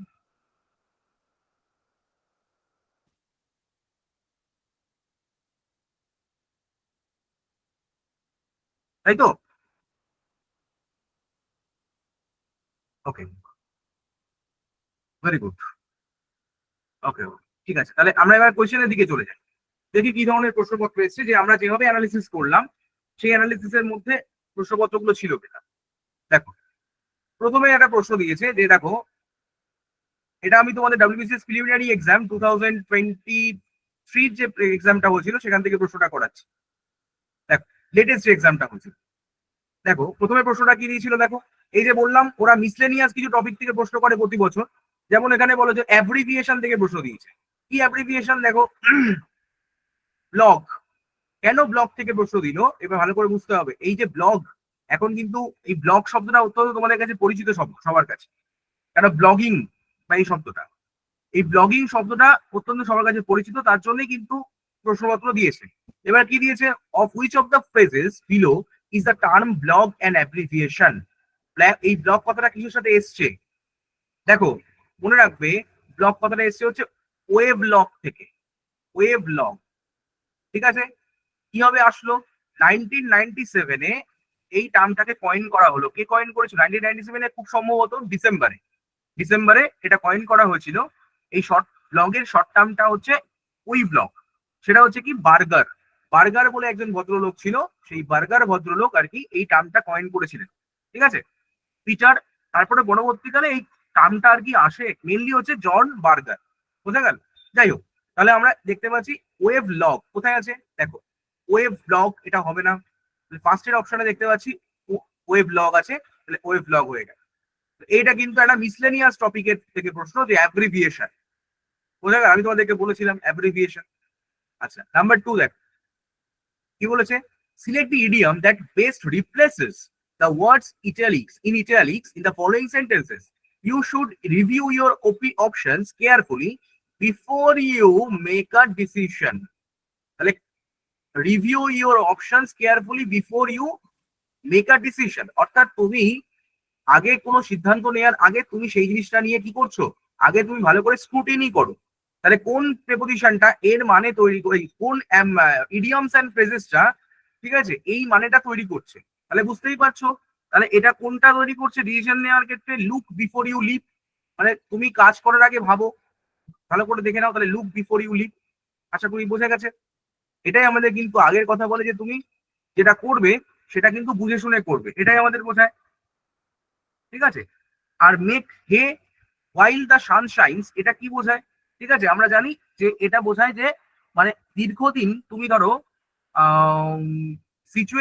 সিচুয়েশন যখন তোমার সামনে ভালো তৈরি হয়ে গেছে, তুমি কি করো, তুমি সামনে এগিয়ে যাও, তুমি সামনে এগিয়ে যাও, সামনে মুভ করে যাও, এটা বোঝায়। Sit on the fence, sit on the fence বলতে কি বোঝায়, মানে ধরো তুমি কোনো একটা বাদানুবাদ চলছে, সেই বাদানুবাদের সময় তুমি কিছু বলা বন্ধ করে দাও, কিছু বলা অ্যাভয়েড করো, সেটাকে বলা হয় সিট অন দ্য ফেন্স। তারপরে হচ্ছে কি কিল দ্য গোল্ডেন গুজ, তাহলে গোল্ডেন গুজ মানে কি, তোমার প্রচন্ড মানে কি গ্রিডি, তুমি গ্রিডি বোঝায়, মানে তুমি তোমার গ্রিডটা হচ্ছে প্রচন্ড বেশি, সেটা বোঝায় কিল দ্য গোল্ডেন গুজ। তাহলে এখানে তিনটে নিশ্চয়ই আমার এটা মানে তৈরি করছে না, তাহলে আমার number B C is the correct answer. এবার দেখো ফিল ইন দ্য ব্ল্যাঙ্কস বলেছে আমার, দেখো শি ওয়াজ নট ইন্টারেস্টেড, তাহলে আমি ইন্টারেস্টেড এই এরপরে কি প্রেপোজিশন বসে যদি জানি তাহলেই হয়ে যাবে। মনে রাখবে ইন্টারেস্টেড এর পরে ইন বসে, ইন্টারেস্টেড ইন, ইন টেকিং, তাহলে ইন কোন অপশনে রয়েছে, নাম্বার এ, দেখো অন্য কোনো অপশনে ইন নেই। আচ্ছা টু ফ্রেন্ডস, তাহলে interested in taking to friends, তাহলে এটা টু হয়ে যাবে, ঠিক আছে, সরি আপ, মানে টেক আপ, সরি এটা টেক আপ হয়ে যাবে, কারণ আমরা গ্রহণ করা, টেক আপ মানে গ্রহণ করছি। But decided to opt for, opt for মানে কোনো কিছুর জন্য পড়াশোনা শুরু করা, সেটা number A is the correct answer. এরপরে দেখো কি বলেছে, choose the word that best replaces the italicised words in the given sentence. In earlier times rebels were executed for killing the king. এবার দেখো খুব সুন্দর একটা জিনিস দিয়েছে, সেটা হচ্ছে কি আমাদের এই যে সাইজ, মনে রাখবে এই যে হত্যা করা, হত্যা করা থেকে কিন্তু প্রতি বছর কিন্তু প্রশ্ন আসে, হত্যা করা। তাহলে দেখো আমরা একটু মনে যদি রাখি যে হোমিসিডিয়াম, মানে এই যে প্রথম যেটা রয়েছে, আমি যদি একটু যাই, দেখো সিড, এই সিডা ওয়ার্ডটা মনে রাখবে, সিডা মানে হচ্ছে কি স্লটার, মানে কাউকে হত্যা করা বা স্লটার করা বা কিল করা, এটা আসে। তার মানে সিড সাইড যখন থাকবে, এই যে সাইড ওয়ার্ড গুলো দেখো প্রতিটার সাথে সাফিক্স হিসাবে সাইড আছে, সিআইডি সিআইডি সিআইডি সিআইডি। এরপরে প্রথমে আমি আসছি হোমিসাইড, দেখো হোমিসাইড বলতে কি বোঝায়, হোমিসাইড হচ্ছে হোমিসিডিয়াম থেকে আসছে, সিডিয়াম বলতে কি বোঝায়, কাউকে মারা, দেখো সিডিয়াম মানে হচ্ছে কিলিং, কাউকে মেরে ফেলা। আবার সাইড মানেও ওই যে সাইড আছে, সাইড এর মধ্যে সাইড আছে, তাহলে কিলিং, হত্যা করা। আচ্ছা হোমো বলতে কি বোঝায় বলতো, কেউ বলতে পারবে হোমো বলতে কি বোঝায়, মানে যখন মানে প্রচুর পরিমাণে হত্যা করছি একসাথে, তাকে আমরা হোমিসাইড বলবো, ঠিক আছে। হোমিসাইড। তাহলে হোমিসাইড মানে হচ্ছে কি আমাদের নরহত্যা। তাহলে হোমো, আচ্ছা তোমরা জানো হোমো শব্দটার মানে হচ্ছে হোমো স্যাপিয়েন্স, স্যাপিয়েন্স মানে হোমো মানে হচ্ছে হিউম্যান বিং। তাহলে এখান থেকে বুঝে গেলাম যে হোমিসাইড মানে হচ্ছে কি নরহত্যা। আচ্ছা তাহলে কি হবে, কিলিং দ্য কিং হবে না, এটা নরহত্যা, মানুষকে হত্যা করা। আচ্ছা রেজি, মনে রাখবে রেজি, এই ওয়ার্ডটা রেজি। রেজিস মানে কি জানো, এই রেজিস মানে হচ্ছে কি কিং, রাজা। এই রেজি ওয়ার্ডটা যেখানে থাকবে মনে করবে রাজা আছে, ঠিক আছে। নেক্সট প্যারি, প্যারিসাইড। এই প্যারি মানে কি বলতো, প্যারি মানে হচ্ছে রিলেটিভ। এই প্যারি মানে হচ্ছে রিলেটিভ, অর্থাৎ আর সিটা মানে কিলা, রিলেটিভ কে যখন হত্যা করে তাদেরকে বলা হয় প্যারিসাইড। আচ্ছা প্যাট্রিসাইড, প্যাট্রি, প্যাট্রি বলতে কি বোঝায়, ফ্ল্যাটার, FRATER। ফ্ল্যাটার মানে কি বলতো, FRATER, ফ্ল্যাটার মানে হচ্ছে ব্রাদার, ভাই। তাহলে ফ্র্যাট্রিসাইড হচ্ছে ভাইকে হত্যা করা। তাহলে কোনটা হয়ে যাবে, রেজিসাইড। নেক্সট নাম্বার 5 কি বলেছে দেখ। আচ্ছা এটা দেখো, এই যে হোমোনিম প্যারোনিম হোমোফোন থেকে দিয়েছিলাম ওরকম টাইপের, হোমোনিম প্যারোনিম হোমোফোন যে টপিকটা থেকে দিয়েছি এটা থেকে এসছে দেখ। The management did not, the management did not কি বলেছে, management did not find him suitable for. তাহলে আমাদের বলেছে যে কোনটা রিপ্লেস করবে, বেস্ট রিপ্লেসেস, তার মানে কিন্তু এটাকে আমরা সিনোনিম হিসাবেও বলতে পারি। কোনটা রিপ্লেস করতে পারবে ওয়ার্ডটা কাকে, সুইটেবল ওয়ার্ডটাকে, এই যে সুইটেবল ওয়ার্ডটা রয়েছে, কোন ওয়ার্ডটা রিপ্লেস করতে পারবে। আর আরেকটা কি আছে, he was not able to arrange, arrange, এই অ্যারেঞ্জ ওয়ার্ডটাকে রিপ্লেস করতে পারবে all his belongings into one suitcase. তার মানে দেখো এই দুটো শব্দকে, এমন একটা শব্দ আমাদেরকে নির্বাচন করতে হবে যে ওয়ার্ডটা এই দুটো শব্দকে রিপ্লেস করতে পারবে। The management did not find him কি গুড ফর দ্য জব। আচ্ছা গুড মানলাম, কিন্তু he was not able to good, এটা তো হবে না কখনো, গুড অল হিজ বিলঙ্গিংস, তাহলে প্রথমটা আউট হয়ে গেল। আচ্ছা apt, to apt all, apt মানে হচ্ছে কি, অ্যাপ্ট আমি তো অ্যাপ্ট মানে হচ্ছে কোনো কিছুর সাথে খাপ খাইয়ে নাও, ঠিক আছে, মানে দক্ষ, দক্ষ, স্কিলফুল আর কি, সেক্ষেত্রে এটাও হবে না আমাদের।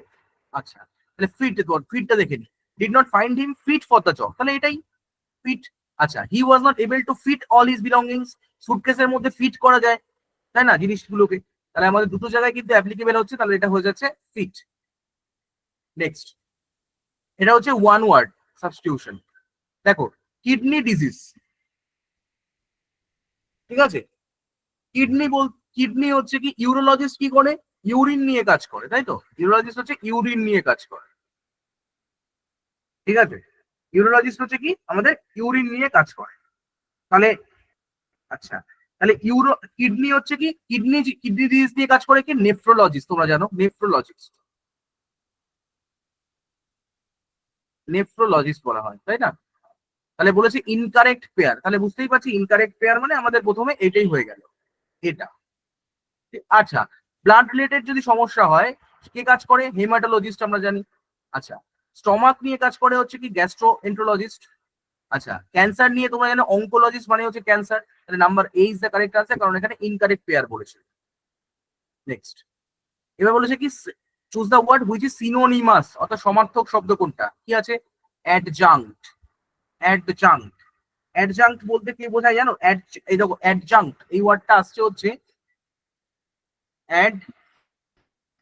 অ্যাডজাঙ্কটাস থেকে, অ্যাডজাঙ্কটাস মানে হচ্ছে অ্যাডজয়েন, অ্যাডজয়েন অর্থাৎ অ্যাডিশনাল, মানে যখন তুমি কিছু অ্যাড করছো মানে অ্যাডিশন করছো, অ্যাডিশনাল করছো তখন হচ্ছে বলা হয় অ্যাডজাঙ্ক্ট, ঠিক আছে। তাহলে আমাদের কোনটা হয়ে যাবে, আমরা দেখতে পাচ্ছি একটাই অপশন রয়েছে অ্যাডিশনাল, যোগ করছি। অ্যামরফাস, অ্যাডমনিশ মানে তিরস্কার করে, অ্যামরফাস মানে হচ্ছে নিরাকার। আচ্ছা অ্যাম্বিগুয়াস মানে দুটো অর্থপূর্ণ এরকম কিছু বোঝায়। নেক্সট ওয়ার্ড দেখো চাইল্ড, ঠিক আছে, চাইল্ড না অ্যাডিশন হবে। আচ্ছা এরপরে দেখো চাইল্ড বলতে কি বোঝায়, দেখো চাইল্ড মানে তিরস্কার করা তাই না, চাইল্ড মানে আমাদের তিরস্কার করা, তাহলে চাইল্ডের অ্যান্টোনিম বলেছে, তাহলে অ্যান্টোনিম কি হয়ে যাবে, দেখো চাইল্ড মানে তিরস্কার করা, তাহলে বুঝতেই পারছো কি হবে, স্কোল্ডিং নাকি প্রেজ, কি বলেছে অ্যান্টোনিম বলেছে, তাহলে অ্যান্টোনিম মানে হচ্ছে বিপরীত শব্দ, মানে চাইল্ড মানে তিরস্কার করা, তাহলে প্রেস মানে প্রশংসা করা, স্কোল্ড হচ্ছে কি এর সিনোনিমাস ওয়ার্ড। নাম্বার 9 বলেছে দেখো, which of the following is an auxiliary verb, very very important question, এই কোয়েশ্চেনটা সব থেকে ভালো কোয়েশ্চেন ছিল যে অক্সিলিয়ারি ভার্ব কোনটা হতে পারে। দেখো প্রথমে বলেছে লুক ভার্ব, আমরা জানি লুক ভার্বটা হচ্ছে একটা মানে মেন ভার্ব, মানে মেন ভার্ব, এটা কিন্তু অক্সিলিয়ারি ভার্ব কোনোদিনই হতে পারবে না। আচ্ছা, ক্যান, ক্যান আমরা জানি ক্যান ওয়ার্ডটা হচ্ছে কি একটা মোডাল অক্সিলিয়ারি ভার্ব, যে কি মোডাল অক্সিলিয়ারি ভার্ব, এর নামের মধ্যেই কিন্তু অক্সিলিয়ারি রয়েছে। টেক ভার্বটা যদি নিই, টেক ভার্বটা হচ্ছে মেন ভার্ব, আর ডু ভার্বটা কিন্তু দুটোই হয়, অক্সিলিয়ারি ভার্বও হয়, আবার প্রিন্সিপাল ভার্ব বা মেন ভার্বও হয়ে থাকে। তাহলে বলেছে কোন ভার্বটা ইজ অ্যান অক্সিলিয়ারি ভার্ব, কোনটা সাহায্যকারী ক্রিয়া হবে একমাত্র, যেটা আমরা জানি ক্যান। ক্যান কিন্তু কখনোই মেন ভার্ব হিসেবে কাজ করতে পারে না, ক্যান কিন্তু সবসময় মোডাল অক্সিলিয়ারি ভার্ব হিসেবে কাজ করতে পারে। কারণ কি, আমি বলতে পারি আই ক্যান ডু, এই যে ডু এসছে দেখো মেন ভার্ব, আর তার আগে কিন্তু ক্যান অক্সিলিয়ারি ভার্ব হিসেবে বসে আছে। ঠিক আছে, আর তিনটে ভার্ব আছে সেগুলো বাদ দাও, সেটা এক্সেপশন। ঠিক আছে, সেটা তিনটে ভার্ব আছে, তাদেরকে বলে সেমি মোডাল অক্সিলিয়ারি ভার্ব, এগুলো যখন আমরা করবো কিন্তু মনে রাখবে বেসিক্যালি আমরা ক্যানকে কখনোই মেন ভার্ব হিসাবে কখনোই করতে পারবো না, ক্যান হচ্ছে মোডাল অক্সিলিয়ারি ভার্ব, মানে অক্সিলিয়ারি ভার্ব, এটা আর কিছু না। এরপরে দেখো 10 নম্বর, তাই কি বলছি, হু ইজ আ সেফোলজিস্ট।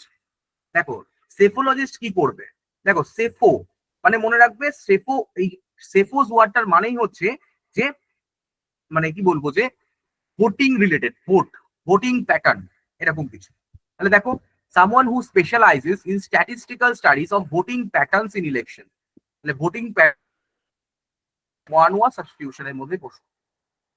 এরপরে কি বলেছে দেখো, এরপরে বলেছে একটা অ্যাক্টিভ ভয়েস করতে, কিছুই না, খুবই সোজা। My daughter expressed her preference for history over English. দেখো এখানে ওরা বলেছে অ্যাক্টিভ ভয়েস, অ্যাকচুয়ালি দিয়েছে প্রশ্নটা কিসের, আমাদের ন্যারেশনের প্রশ্ন দিয়েছে। ঠিক আছে, ন্যারেশনের প্রশ্ন দিয়েছে, তাহলে দেখে নিচ্ছি। My daughter expressed her preference for history over English. দেখো তাহলে দেখো এক্সপ্রেস বলেছে, তাহলে কিন্তু কখনোই প্রেজেন্ট টেন্সে রিপোর্টিং ভার্ব হবে না, প্রেজেন্ট টেন্সে কিন্তু রিপোর্টিং ভার্বটা প্রেজেন্ট টেন্সে হবে না। আচ্ছা, এবার দেখো তাহলে মানে 1 এবং 3 দুটোই হচ্ছে এলিমিনেট হয়ে গেল। এবার দেখবো আমরা এই দুটোর মধ্যে বি আর ডি। দেখো এক্সপ্রেস বলে তাহলে টোল্ড থাকতো তখনই যখন সেট টু হতো, তাই না? সেট টু থাকলে আমরা টোল্ড করতাম, এটাও হচ্ছে না, number B is the correct answer. আচ্ছা, আর মোটামুটি সব তাহলে নাম্বার বি হবে। আচ্ছা 12 এ কি বলেছে দেখো, ফিল ইন দ্য ব্ল্যাঙ্কস বলেছে। He has dash meticulous, he has dash meticulous in dash the project. He has, দেখো নট বিং এটা কোনো টেন্সের মধ্যেই পড়ে না। আচ্ছা, not meticulous, he has not meticulous বলে কোনো শব্দ হয় না, হ্যাজ এর পরে আরেকটা কিছু লাগবে, তাহলে নট হবে না। আচ্ছা, নট বিন, একদম নট বিন হয়, নট বি হয় না, নট বিও কোনো টেন্সের মধ্যে পড়ে না, তাহলে হ্যাজ নট বিন হতে পারে। ঠিক আছে, তাহলে C, number C is the correct answer. We need to dash this matter. আচ্ছা দেখো কোনো ম্যাটারের মধ্যে আমি ঢুকবো, তার মানে কি লুক ইনটু মানে তদন্ত করা। ঠিক আছে, তদন্ত করা মনে রাখবে, লুক ইনটু মানে হচ্ছে তদন্ত করা, বোঝা গেল? কোনো কিছুর মধ্যে আরো আমি তলিয়ে দেখার চেষ্টা করি, তাকে আমরা কি তদন্ত করা বলছি। আচ্ছা, লুক ইন রয়েছে, লুক ইন বলতে কি বোঝায়, লুক ইন মানে হচ্ছে কোনো জায়গা কোনো ব্যক্তি বা কাউকে একবার এক পলকে দেখে নেওয়া, কোনো কিছু মানে একটা ওভারভিউ দেখে নেওয়া, সেটাকে লুক ইন বলে। লুক আপ, লুক আপ বলতে কি বোঝায়, লুক আপ আর ডিকশনারি। ঠিক আছে, মানে এরকম কিছু কোনো জায়গা থেকে ইনফরমেশন গ্যাদার করা বা কালেক্ট করা। লুক ফর মানে খোঁজ করা, তাহলে আমাদের লুক ইনটু হয়ে যাচ্ছে। নাম্বার 14 দেখো, what kind of person clairvoyant. Very very important question, এটাও কিন্তু তোমাদের একটু মিসলেনিয়াস টপিকের মধ্যেই ছিল। ক্লিয়ারভয়েন্ট বলতে কাকে বোঝায়, দেখো প্রথমে হচ্ছে তোমাকে মনে রাখতে হবে যে ক্লিয়ারভয়েন্টটা কোথা থেকে তৈরি হয়েছে। ক্লিয়ারভয়েন্ট ওয়ার্ডটা এসছে হচ্ছে এই যে ক্লিয়ার, ক্লিয়ার ওয়ার্ডটা CLAIR, ক্লিয়ার, এবং ভয়ান্ট মানে ভয়ার, VOIR, ভয়ার মানে হচ্ছে কি টু সি, দেখা কোনো কিছুকে। আর ক্লিয়ার, CLAIR, ক্লিয়ার মানে কি, এই ক্লিয়ার মানে হচ্ছে ক্লিয়ার, মানে যে পরিষ্কার দেখতে পায় কোনো কিছুকে তাকে আমি ক্লিয়ার ভয়েন্ট বলি। ঠিক আছে, পরিষ্কার দেখতে পায়। তাহলে দেখো আমরা জানি পরিষ্কার দেখতে পায় মানে কি, ব্যাপারটা কি ভালো, যে খুব ভালো কিছুকে প্রেডিক্ট করতে পারে তাকে আমরা ক্লিয়ার ভয়েন্ট বলি, মানে ভবিষ্যৎ দ্রষ্টাকে বলি। ঠিক আছে, এই ভবিষ্যৎ দ্রষ্টার ক্ষেত্রে আমরা দেখেছি যে মোটামুটি যারা অ্যাস্ট্রোলজার হয় তারা কিন্তু ভবিষ্যৎ দ্রষ্টা হয়, মানে সাধারণত বলে। ঠিক আছে, তাহলে আমরা অ্যাস্ট্রোলজার হচ্ছে আনসার করব এখানটাতে। অ্যাস্ট্রোলজারদের মধ্যে হচ্ছে কি একটা ভবিষ্যৎ দেখার একটা জিনিস থাকে, ওদের কাজ ছিল ভবিষ্যৎ দ্রষ্টা। ঠিক আছে, অ্যাস্ট্রোনমার বা অ্যাস্ট্রোফিজিস্ট এরা এইসব নিয়ে কাজ করে না। আচ্ছা, নাম্বার 15 চলে যাই। Read the following sentence this and select the correct form. আচ্ছা, কি বলেছে দেখো, one should not interfere in the personal affairs of others. আচ্ছা, দ্য পার্সোনাল ইন দ্যাট, আচ্ছা তার মানে আমাদের এখানে বলেছে এই যে পার্সোনাল শব্দটাকে ব্যবহার করা হয়েছে, এটা একটা হোমোনিম বা এটা হোমোনিম, প্যারোনিম, হোমোফোন এখান থেকে দিয়েছে। ঠিক আছে, এই টপিকটা থেকে দিয়েছে পার্সোনাল, এবং এই পার্সোনাল শব্দটা ঠিক আছে কিনা এটা বলা হয়েছে ব্যবহারটা। One should not interfere in the personal affair, একদম ঠিক আছে। দ্য পার্সোনাল, দেখো পার্সোনাল ইন দ্য কোম্পানি হয় না, এটা হয়েছে পার্সোনেল। পার্সোনেল কোনো কোম্পানির কোনো কোম্পানি বা ডিফেন্সের কর্মী হলে পার্সোনেল হয়ে যায়, তাহলে অনলি ওয়ান ইজ কারেক্ট হবে, number only one is correct. এরপরে কি বলেছে দেখে নি, বলেছে হচ্ছে পাংচুয়েশন ব্যবহার করতে বলে। আচ্ছা, এটা ন্যারেশনের মধ্যে বলেছে, ন্যারেশনের মধ্যে রেখেছে একটা প্রশ্ন। কি বলেছে দেখো, I asked him why he was not in class. আচ্ছা, আই আস্কড হিম, তার মানে এখানটায় রিপোর্টিং ভার্ব আই আস্কড হিম, সমস্ত ক্ষেত্রে দেখতে পাচ্ছি রিপোর্টিং ভার্ব আই আস্কড হিম আছে। আচ্ছা, সমস্ত ক্ষেত্রে দেখতে পাচ্ছি আই আস্কড হিম এর পরে কমা দিয়ে ওয়াই দিয়ে শুরু হয়েছে, ভেরি গুড, ওয়াই। আচ্ছা, এবার দেখো হি ওয়াজ নট, তার মানে এখানে হিটা ফলো করেছে, হি এসছে, তার মানে হি ফলো করতে গেলে আই আস্কড হিম কাকে ফলো, এখানে কি থাকতে হবে, এখানে নিশ্চয়ই সেকেন্ড পার্সন ছিল, সেকেন্ড পার্সন থাকলেই সবসময় অবজেক্টকে ফলো করে বসে, তারপরে ইউ ছিল এখানে, তাহলে হোয়াই আর ইউ, এটা অ্যাকচুয়ালি ওয়্যার ইউ, ওয়াজ, ওয়াজ রয়েছে, তাহলে মানে প্রেজেন্ট ইনডিফিনিট থাকলে পাস্ট ইনডিফিনিট হয়, তাহলে ওয়াই ওয়্যার ইউ যেখানে বা আর ইউ যেখানে আছে, ওয়াই আর ইউ কোন অপশনে রয়েছে দেখো, why are you not in class, why you not in class, এটা তো হবেই না, why are you not in class, why are you not in class, why are you not in class, তাহলে number B এবং D এই দুটো option কিন্তু why, oh you are not আছে এখানে, ওয়ার ইউ নেই এখানে, ওয়াই আর ইউ নেই, এটা ইউ আর নট আছে, তার মানে option D is the correct answer. আগে কিন্তু অক্সিলিয়ারি হবে, তারপরে সাবজেক্ট, তারপরে not, number D is the correct answer. এরপরে দেখো ভিকারিয়াস, ভিকারিয়াসের কি বলেছে, নিয়ারেস্ট ওয়ার্ড বলেছে, তাহলে নিয়ারেস্ট ওয়ার্ড মানে ভিকারিয়াস বলতে কি বোঝায়, আমরা জানি যে এটা একটা সিনোনিম থেকে দিয়েছে। ঠিক আছে, দেখো তাহলে ভিকারিয়াস বলতে কি বোঝায়, ভিকারিয়াস মানে হচ্ছে কি টু প্লে সেকেন্ড ফিডেল, অর্থাৎ কারো সাবঅর্ডিনেট হয়ে কাজ করা, এটাকে বলা হয় আমাদের ভিকারিয়াস। ঠিক আছে, বা মানে নট সো ইম্পর্টেন্ট রোল, মানে তুমি সেখানে একটা কাজ করছো যেখানে তোমার রোলটা খুব একটা ইম্পর্টেন্ট, তাকে আমরা ভিকারিয়াস বলি। তাহলে দেখো তার মানে কি, এটা কোনটা হয়ে যাবে, তারপরে নিয়ারেস্ট মানে হচ্ছে ইনডিরেক্ট, ডিরেক্টলি কাজ করছি না, ভিটুপারেটিভ মানে নিন্দাজনক, সাপোর্টিভ মানে হচ্ছে তাকে সাপোর্ট করা, আইসোলেটেড মানে একাকী করে দেওয়া, এই জিনিসটা।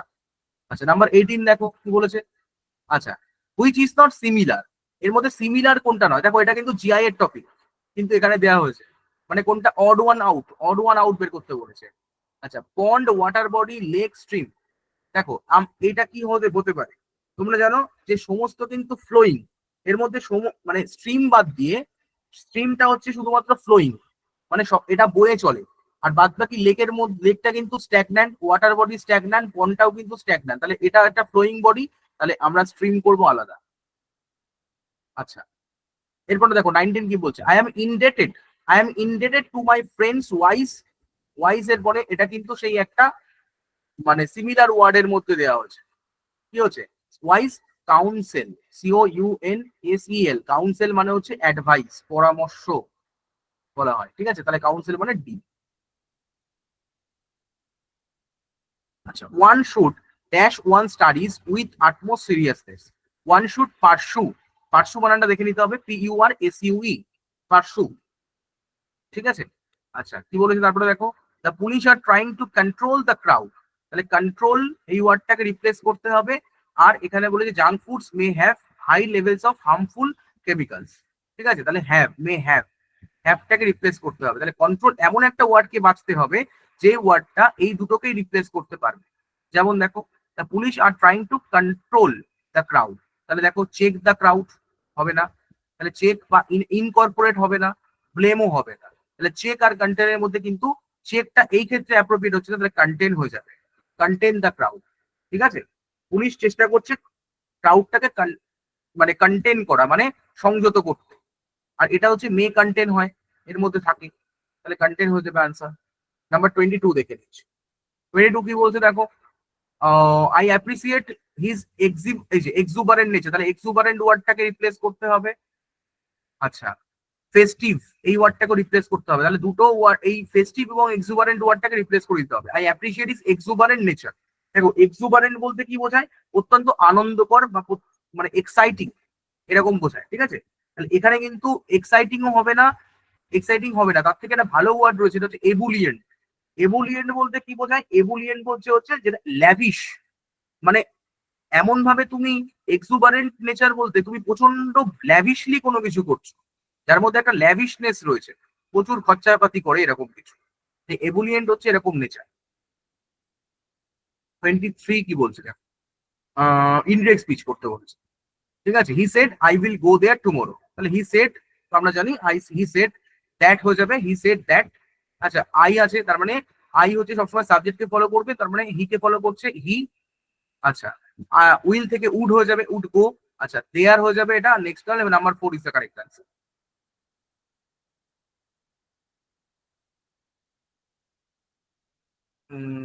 নেক্সট 24 কি বলছে দেখো, it is best, it is best not to delay since. কেন এই যে ডিলের কথা বলছে, কোনো কিছু দেরি হয়ে যাওয়ার কথা বলছে কি, তার মানে দেরি হয়ে যাওয়ার কথা বলতে হচ্ছে কি, আজ teach in time saves line, অর্থাৎ সময়ের কাজ সময়ে করলে তোমার দেরি হবে না। তাহলে এটা কোনটা, কোন ইডিয়ামটা বলছে, সেটা হচ্ছে B.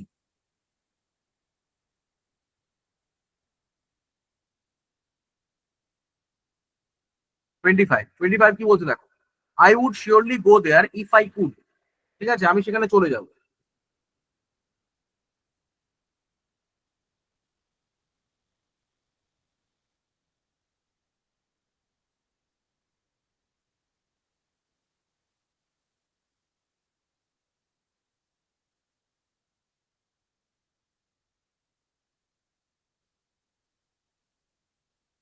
I would surely go there if I could, এই সেন্টেন্সটা কি ধরনের, মানে এটা মুডে বলেছে, মুড।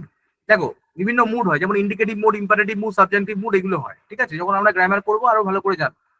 তো ব্যাপারটা হচ্ছে এই যে সেন্টেন্সটা বলেছে সেটা কি বলেছে, এটা হচ্ছে কোন মুডের মধ্যে পড়ছে। দেখো, I would, I would surely go there if I could, বা এইটা মনে রাখবে, এটাকে আমরা সাবজাংটিভ মুডের মধ্যে রাখি, সাবজাংটিভ, ঠিক আছে। I would surely go there if I could, মানে এই ধরনের কন্ডিশনাল সেন্টেন্স বা এরকম থাকলে সেগুলোকে আমরা সাবজাংটিভ মুডের মধ্যে রাখি। তো এই ধরনের আমাদের প্রশ্নগুলো থাকে, অর্থাৎ যখন তুমি সাবজেক্টিভ মুড বলতে কি বোঝায়, যখন উইশ বোঝাবে, উইশ বা ডিজায়ার বোঝাবে, সেগুলোকে আমরা সাবজেক্টিভ মুডে বলবো। তো এটা এরকম প্রশ্ন ছিল। আচ্ছা, তারপরে বছর দেখো, এখানেও তুমি একই ধরনের প্রশ্নপত্র দেখতে পাবে, দেখো টেন্স থেকে প্রশ্ন এসছে, এগুলো তোমরা সলভ করবে, ঠিক আছে। আচ্ছা, এবার দেখো তোমাদের একটা বলেছিলাম যে একটা ক্যাঙ্গারু ওয়ার্ড থেকে প্রশ্ন এসেছিল, এটা হচ্ছে কোভার্ট। ক্যাঙ্গারু ওয়ার্ড কোনগুলো হয়, যে শব্দগুলো যার মধ্যে তার সিনোনিম লুকিয়ে থাকে, যদি কোনো শব্দের মধ্যে তার সিনোনিম লুকিয়ে থাকে তাকে আমরা বলি ক্যাঙ্গারু ওয়ার্ড, ঠিক আছে। কোভার্ট হচ্ছে এমন একটা শব্দ তার মধ্যে তার সিনোনিম লুকিয়ে, কোভার্ট মানে কি অ্যাকচুয়ালি, কোভার্ট মানে হচ্ছে কি কনসিল, মানে লুক, মানে কি বলবো যে ইয়ে, সরি, ওভার্ট এর উল্টোটা হচ্ছে কি, কোভার্ট মানে হচ্ছে সিক্রেট, মানে যার মধ্যে কনসিল মানে লুকানো রয়েছে কোনো কিছু, কনসিল। এর ঠিক উল্টোটা কি হয়ে যাবে, এর উল্টোটা হয়ে যাবে কি বল, মানে যে জিনিসটা কোভার্ট হবে সেটা হচ্ছে কি সিক্রেট কোনো কিছু করা, মানে কোনো কিছুকে গুপ্ত রাখা। এখানে এটা সিনোনিম চেয়েছে, তার জন্য এটা সিক্রেট হয়ে যাবে। কিন্তু এর উল্টোটা হচ্ছে কি ওভার্ট, OVERT। এই ওভার্ট ওয়ার্ডটা দেখো, এই কোভার্টের মধ্যে থেকেই তৈরি হচ্ছে, যেমন OVERT এই কোভার্ট ওয়ার্ডটা থেকেই তৈরি হয়েছে, ঠিক আছে। এই ওভারটা হচ্ছে অ্যান্টি ক্যাঙ্গারু, মানে এই কোভার্ট ওয়ার্ডটা হচ্ছে অ্যান্টি ক্যাঙ্গারু ওয়ার্ড, কারণ এটা যদি এটা সিক্রেট যদি হয়, এটা হচ্ছে কি, এটা আমাদের এক্সপোজ করা, এর মানেটা হচ্ছে এক্সপোজ করা, মানে কাউকে সেটাকে বলে দেওয়া, কাউকে সিক্রেট না রাখা, সেটাকে আমরা বলবো ওভার্ট। কোভার্টের অপোজিট ওয়ার্ডটা এর মধ্যে রয়েছে ওভার্ট হিসাবে। আশা করি বোঝা গেছে।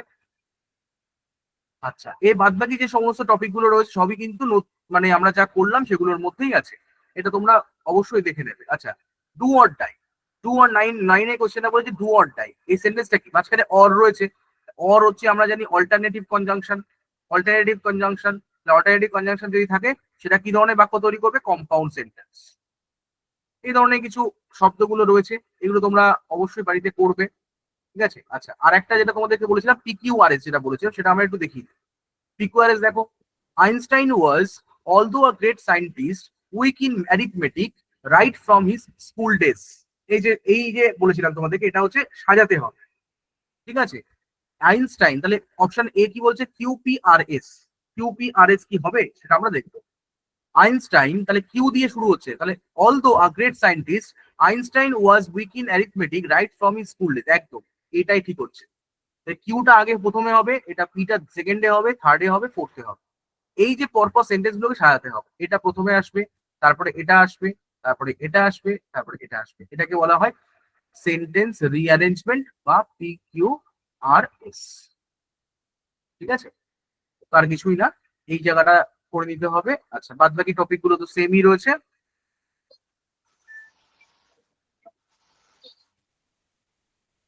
ঠিক আছে, এন্ড অবস্টেট্রিশিয়ান কি করছে? অবস্টেট্রিশিয়ান এটা হচ্ছে ওয়ান ওয়ার্ড রয়েছে।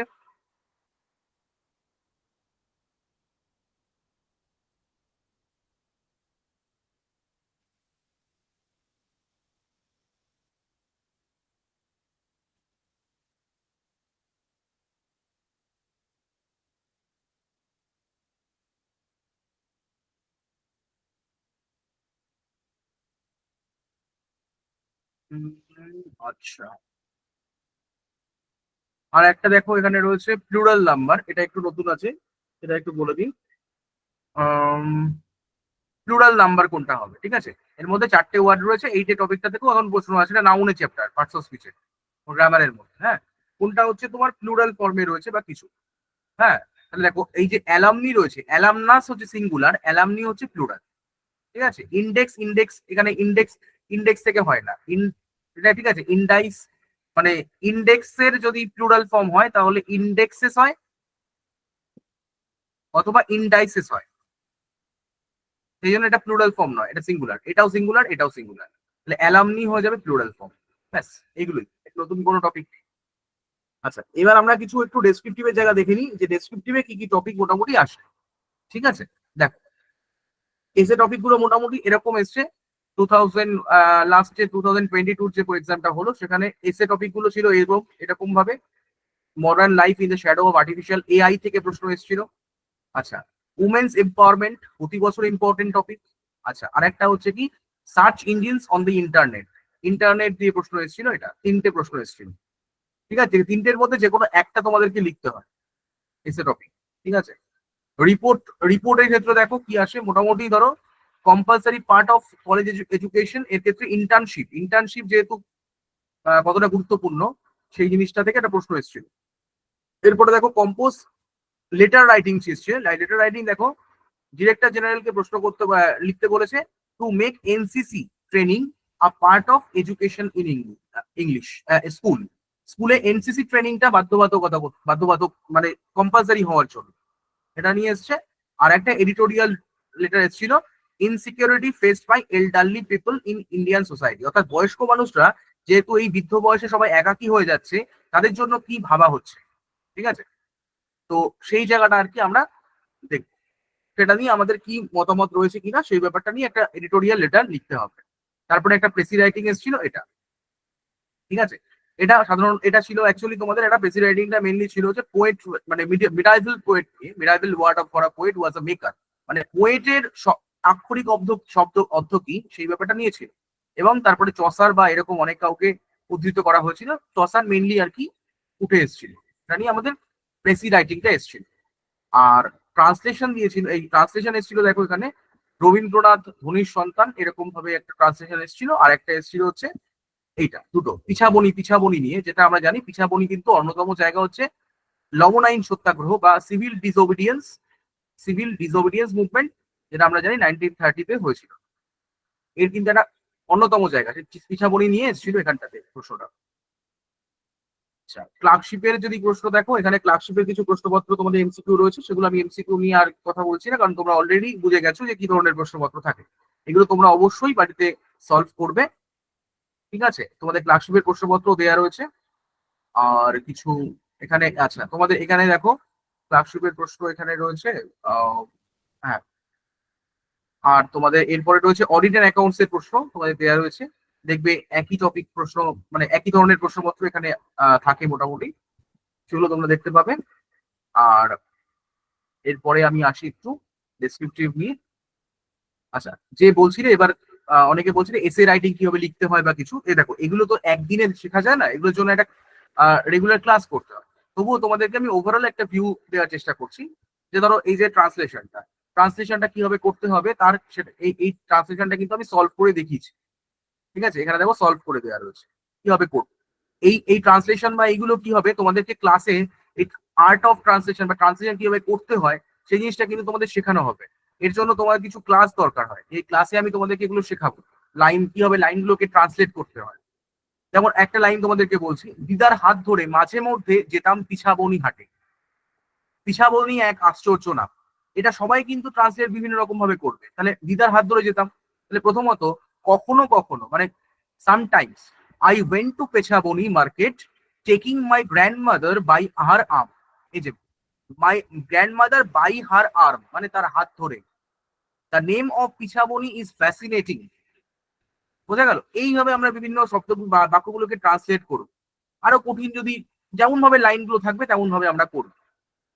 আচ্ছা, প্রেসি রাইটিংটা যেটা তোমাদের ছিল সেই প্রেসি রাইটিংটাও কিন্তু আমি এখানে সলভ করে দিয়েছি, যে প্রেসি রাইটিংটা কেমন ভাবে লেখা যেতে পারে সেটা আমি তোমাদেরকে একটু দেখিয়ে দিয়েছি। তোমরা এটা একটু পড়লেই বুঝতে পারবে। মানে সাধারণত প্রেসি কি হয়, একটা প্যাসেজ দেওয়া থাকে, বড় প্যাসেজ, তার 1/3 তোমাকে বুঝে নিজের মতো করে লিখতে হয়, নিজের ভাষায়। কোনো টেক্সটের থেকে ভাষা না নিয়ে তোমার নিজের মতো করে লিখতে হয়। তার জন্য একটা টাইটেল দিতে হয়, টাইটেল দিতে হবে। আর তোমাকে পুরো ওই জিনিসটা জিস্টটা তোমাকে নিজের ভাষায় লিখতে হবে 1/3 ওয়ার্ডে। বোঝা গেল? যদি ধরো তোমাকে 90, টোটাল যদি প্যাসেজে 90টা থাকে তার 1/3 করে দাও, অর্থাৎ তোমাকে তোমাকে 30টা ওয়ার্ডের মধ্যে লিখে ফেলতে হবে। ঠিক আছে, এটা। আচ্ছা, এই যে তোমাদের এই যে ওয়ার্ড কাউন্ট দেখো, দেখতে পাচ্ছ ওয়ার্ড কাউন্ট 386 ছিল, সেটা আমি তোমাদেরকে সলভ করিয়ে দিয়েছি। দেখো এর মধ্যে 142 দিয়ে এই যে কিভাবে লিখতে হবে সেটা আমি তোমাদেরকে দেখিয়ে দিয়েছি। ঠিক আছে, the unsung hero, the unsung hero of English language. যারা ইংরেজি সাহিত্য নিয়ে পড়েছে তারা জানো যে এজ অফ চসার বলে একটা এজই ছিল। এজ অফ চসার একটা এজই ছিল, তোমরা জানো। দ্য ক্যান্টারবেরি টেলস যারা পড়ে থাকবে তারা জানো। ঠিক আছে, চসার ইটসেলফ একটা মানে হিমসেলফ একটা এজ তৈরি করেছিল। তাহলে বুঝতেই পারছো যে কতটা ইম্পর্টেন্ট জায়গা একটা চসারের রয়েছে ইংলিশ লিটারেচারের ক্ষেত্রে। হিস্ট্রি অফ ইংলিশ লিটারেচারের ক্ষেত্রে তোমরা পড়েছো। ঠিক আছে, সে অ্যাংলো সেকশনের পরেই আছে চসারের কথা। ঠিক আছে, তো তিনি কিভাবে ইংরাজিতে চসার আনসাং হিরো মানে তাকে খুব একটা ভালো জায়গা দেওয়া হয়নি বলে অনেকে মনে করছেন, সেই ব্যাপারটা নিয়েই কিন্তু এটা প্রেসিটা ছিল। এরপরে দেখো এডিটোরিয়াল লেটারটা কি হচ্ছে, হ্যাজার্ডাস প্লাস্টিক্স একটা এর উপর একটা এডিটোরিয়াল লেটার লিখে দিয়েছি। কিভাবে লিখতে হবে, প্রথমে সেন্ডার্স অ্যাড্রেস, তারপরে ডেট, তারপরে রিসিভার্স অ্যাড্রেস, তারপরে কিভাবে লিখতে হবে সেই জিনিসগুলো এখানে আমি তোমাদেরকে বলে দিয়েছি। ঠিক আছে, আমরা কিভাবে বলবো, প্রথমে একটা মানে সাধারণত একটা ইন্ট্রোডাকশন ইন্ট্রো দেবো, একটা বডি লিখবো, আর তারপরে কনক্লুশন। এইগুলো নিয়ে বিস্তারিত তোমাদেরকে বলা এখানে এই স্বল্প পরিসরে সম্ভব নয়। ঠিক আছে, তোমরা এখান থেকে একটা আইডিয়া পাবে যে কিভাবে লিখতে হবে।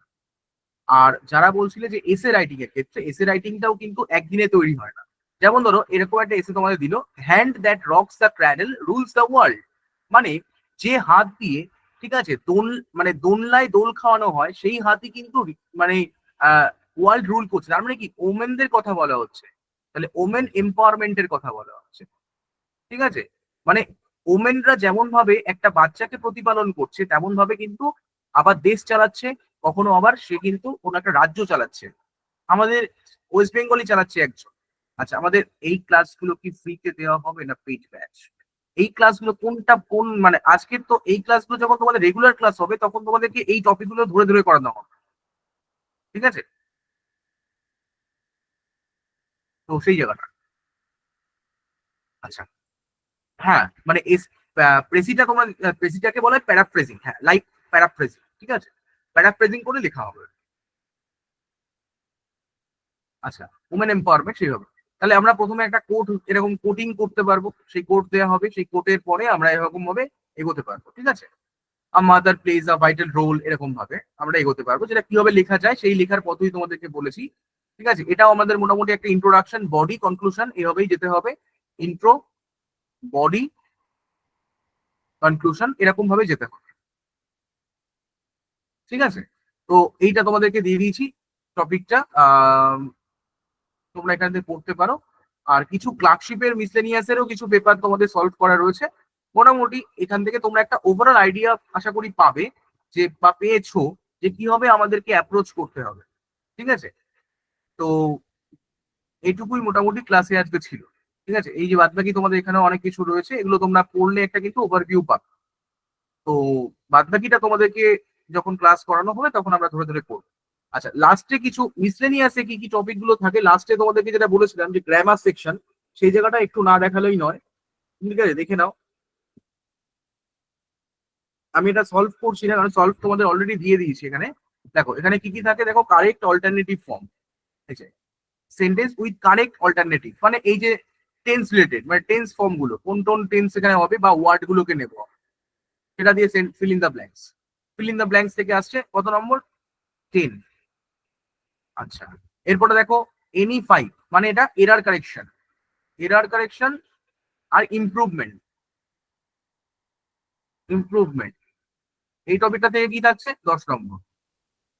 আচ্ছা, সেন্টেন্স তৈরি করা, মানে ইডিয়াম দিয়ে সেন্টেন্স তৈরি করা, এটা থেকে কত থাকছে 10 নম্বর, মানে 30 নম্বর থাকছে এখান থেকে। বোঝা গেছে? তাহলে 30 নম্বর হচ্ছে গ্রামার সেকশন থেকে থাকছে।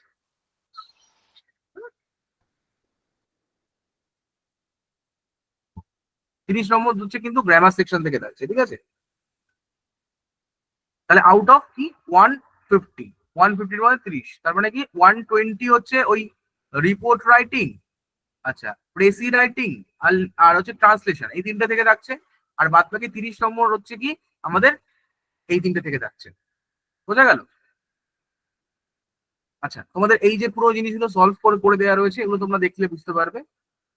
ঠিক আছে, আচ্ছা এটুকুই তাহলে আজকে। আশা করি তোমরা বুঝতে পেরেছো কিভাবে আমাদেরকে অ্যাপ্রোচ করতে হবে না হবে।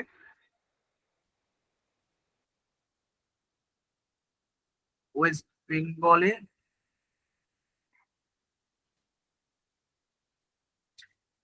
বুঝতে পারলাম না, ওয়েস্ট বেঙ্গলে চালাচ্ছে, ওয়েস্ট বেঙ্গলে চালাচ্ছে চলছে স্যার। আচ্ছা,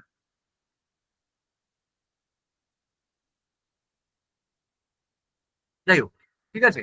তো এই ছিল ওভারঅল ডিসকাশন। তোমাদের যদি কোনো সমস্যা থাকে এরপরে সলভ পেপারের পিডিএফ অবভিয়াসলি দেওয়া হবে তোমাদেরকে, ঠিক আছে, সলভ পেপারে অবভিয়াসলি পিডিএফ দেওয়া হবে, এই পিডিএফটা তোমরা পেয়ে যাবে। আচ্ছা, আশা করি তোমাদের ডাউট ক্লিয়ার হয়েছে। ঠিক আছে, যদি এরপরও তোমাদের কোনো ডাউট থাকে তবে তুমি জিজ্ঞেস করতে পারো। ঠিক আছে, আশা করি তোমাদের সমস্ত ডাউট আমি ক্লিয়ার করতে পেরেছি রিগার্ডিং ইংলিশ অ্যান্ড এক্সাম। যদি এরপরে কোনো ডাউট থাকে তোমরা জিজ্ঞেস করতে পারো। আর সবাইকে অসংখ্য ধন্যবাদ এতক্ষণ আমার সাথে কোঅপারেট করার জন্য, মন দিয়ে শোনার জন্য।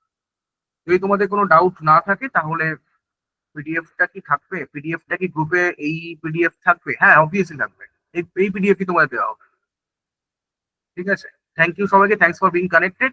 যদি তোমাদের এরপরে কোনো ডাউট না থাকে তাহলে আমি স্যারকে ক্লাসটা ট্রান্সফার করবো।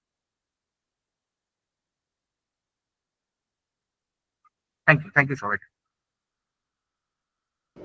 ওকে, যেটুকু পেরেছি দেখো, অ্যাকচুয়ালি তো এত ফাস্ট একটা জায়গা, সবটা তো একটা ক্লাসে এরকম ভাবে এইটুকুর মধ্যে আহ, সম্ভব নয়। যতটা পেরেছি আমার দিক দিয়ে, আশা করি তোমাদের একটা ওভারভিউ তৈরি হয়েছে যে কিভাবে প্রিপারেশন করতে হবে, বা ইংরেজি নিয়ে ভীতিটা কিছুটা কাটবে আমার মনে হয়। ওকে, ওকে, গুড নাইট সবাইকে। স্যার আপনি কন্টিনিউ করতে পারেন। Thank you sir, thank you so much. হ্যাঁ ওয়েলকাম স্যার। স্যার আপনার এইটাকে আমি একটু বন্ধ করলাম, এই স্ক্রিনটা।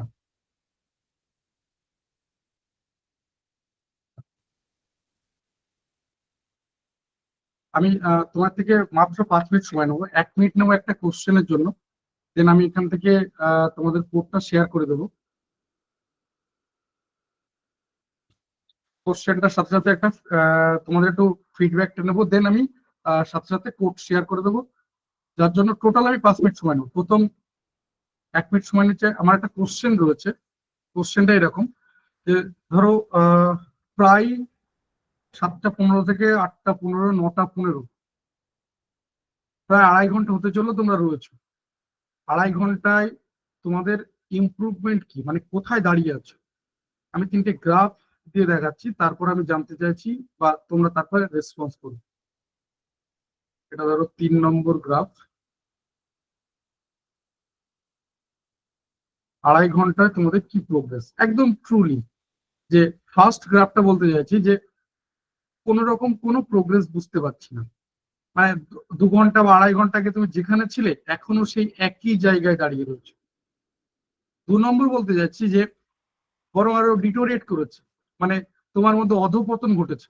মানে যেখানে তুমি ছিলে বরং ক্লাস করার পর তোমার মধ্যে আরো কনফিডেন্স ল্যাক করছে, তুমি আরো কম জানা শুরু করে দিয়েছো, তোমার মধ্যে আরো মানে কি বলবো, কনফিডেন্সের অভাব দেখা দিচ্ছে এরকম টাইপের।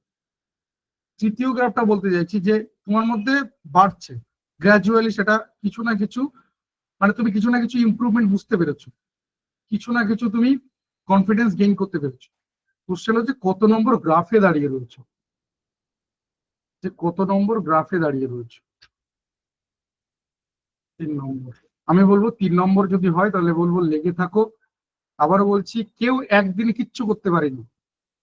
আজ আমরা সচিন তেন্ডুলকারকে চিনি, লতা মঙ্গেশকরকে চিনি, কিন্তু ওরাও তো জানতো না যে এই আমার মতো তোমার মতো বয়সে যে ওরাও একদিন এরকম ভারত বিখ্যাত হবে, সবাই ওদের নাম জানবে। আমাদের দরকার নেই ভারত বিখ্যাত, অন্তত নিজেদের কাছে যদি সেলিব্রিটি হতে পারি, নিজেদের ফ্যামিলির কাছে যদি সেলিব্রিটি হতে পারি, এটাই বা কম কিসের। তো এটার জন্য কিন্তু ওই প্রসেস একটাই। আমি আহ এটা গেল আমার 1 নম্বর, মানে 1 মিনিটের পার্ট, বেশি সময় নিইনি, 2 মিনিটের পার্টে যাচ্ছে। আমি একটু ফিডব্যাক শেয়ার করবে প্লিজ, গ্রুপে একটু ফিডব্যাক শেয়ার করবে, গ্রুপটা ওপেন করে দিচ্ছি। তাও বলছি গ্রুপের ক্ষেত্রে আমি 2 মিনিট সময় নেবো, তার বেশি একদমই না। আমি গ্রুপটা ওপেন করে দিচ্ছি, একটু প্লিজ ফিডব্যাকটা যদি শেয়ার করো। দেখো গ্রুপটা ওপেন করে দিয়েছি, একটু যদি ফিডব্যাক শেয়ার করো। আমি বলবো একটা দুটো সেন্টেন্সে যদি শেয়ার করো। এখানে আমি 2 মিনিট সময় নেবো, তারপরে গ্রুপটা বন্ধ করে দেবো। 2 মিনিট সময় নিচ্ছি, যে একটু যদি তোমরা ফিডব্যাক শেয়ার করো তোমাদের যেটা মনে হয়েছে। ফিডব্যাক বলেছি, এমন নয় যে তোমাকে শুধু ভালো বলতে হবে, তবে একটা দুটো সেন্টেন্সে বলো, এরকম ব্যাপারটা। একটা দুটো সেন্টেন্সে যদি বলো তোমাদের ট্রুলি ফিডব্যাক, মানে যেটা তুমি আলটিমেট ক্লাস থেকে পেয়েছো, তুমি সেটাই লেখো। আমি তো একদম শুরুতেও বলেছিলাম যে তোমার যদি মনে হচ্ছে না অ্যাকচুয়ালি আমার মোবাইলের ডেটা শেষ হচ্ছিল না, রিলস দেখতে বোরিং লাগছিল, তাই এখানে চলে এসেছি, এরকম যদি মনে হয় তুমি সেটাই লেখো, সবাই দেখুক সেটা। কিন্তু লেখো অ্যাটলিস্ট একটা দুটো সেন্টেন্স, অ্যাটলিস্ট লেখো, অ্যাটলিস্ট একটা দুটো সেন্টেন্সে লেখো। আমি ফিডব্যাকের জায়গাটা চলে যাই। ফিডব্যাক, এই ফিডব্যাক বলছি, তোমার এটা আমাদের কোডটা নিচে রয়েছে। আগে আমাদের এই জায়গাটা একটু শেষ হয়ে যায়। একটু যদি তোমরা ফিডব্যাক শেয়ার করো, একটু যদি ফিডব্যাক শেয়ার করো, একটা দুটো সেন্টেন্সে যদি একটু ফিডব্যাক শেয়ার করো।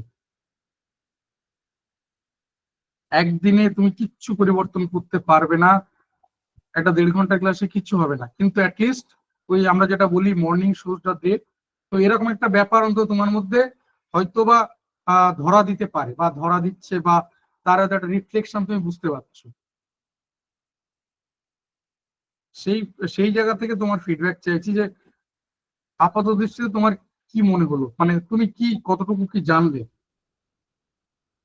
একটু যদি একটা দুটো সেন্টেন্সে যদি একটু ফিডব্যাক শেয়ার করো, একটু প্লিজ একটা দুটো সেন্টেন্সে যদি একটু ফিডব্যাক শেয়ার করো, তোমাদের যার যেমন লেগেছে। আর 1 মিনিট সময় নেবো, 1 মিনিট পর আমি গ্রুপটা বন্ধ করে দেবো, দেন আমি কোড শেয়ার করে দেবো। দেখো আমি অলরেডি তোমাদের সামনে স্ক্রিনও শেয়ার করে দিয়েছি, যাতে সময় নষ্ট না হয়।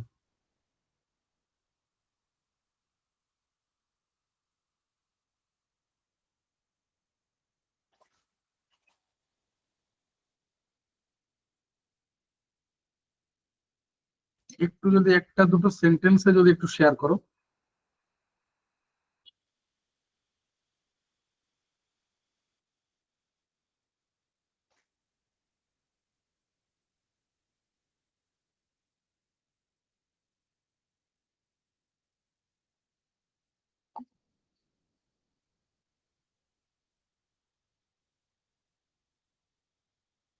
একটু ফাস্ট করো, এরপর আমরা গ্রুপটা বন্ধ করে দেবো।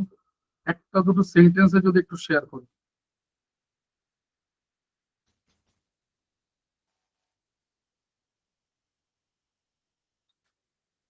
একটা দুটো সেন্টেন্সে একটু ফাস্ট করো, গ্রুপটা বন্ধ করে দেবো। আর 1 মিনিটেরও কম সময় আছে, গ্রুপটা বন্ধ করে দেবো, একটু ফাস্ট করো। যারা লিখছো একটু ফাস্ট করো।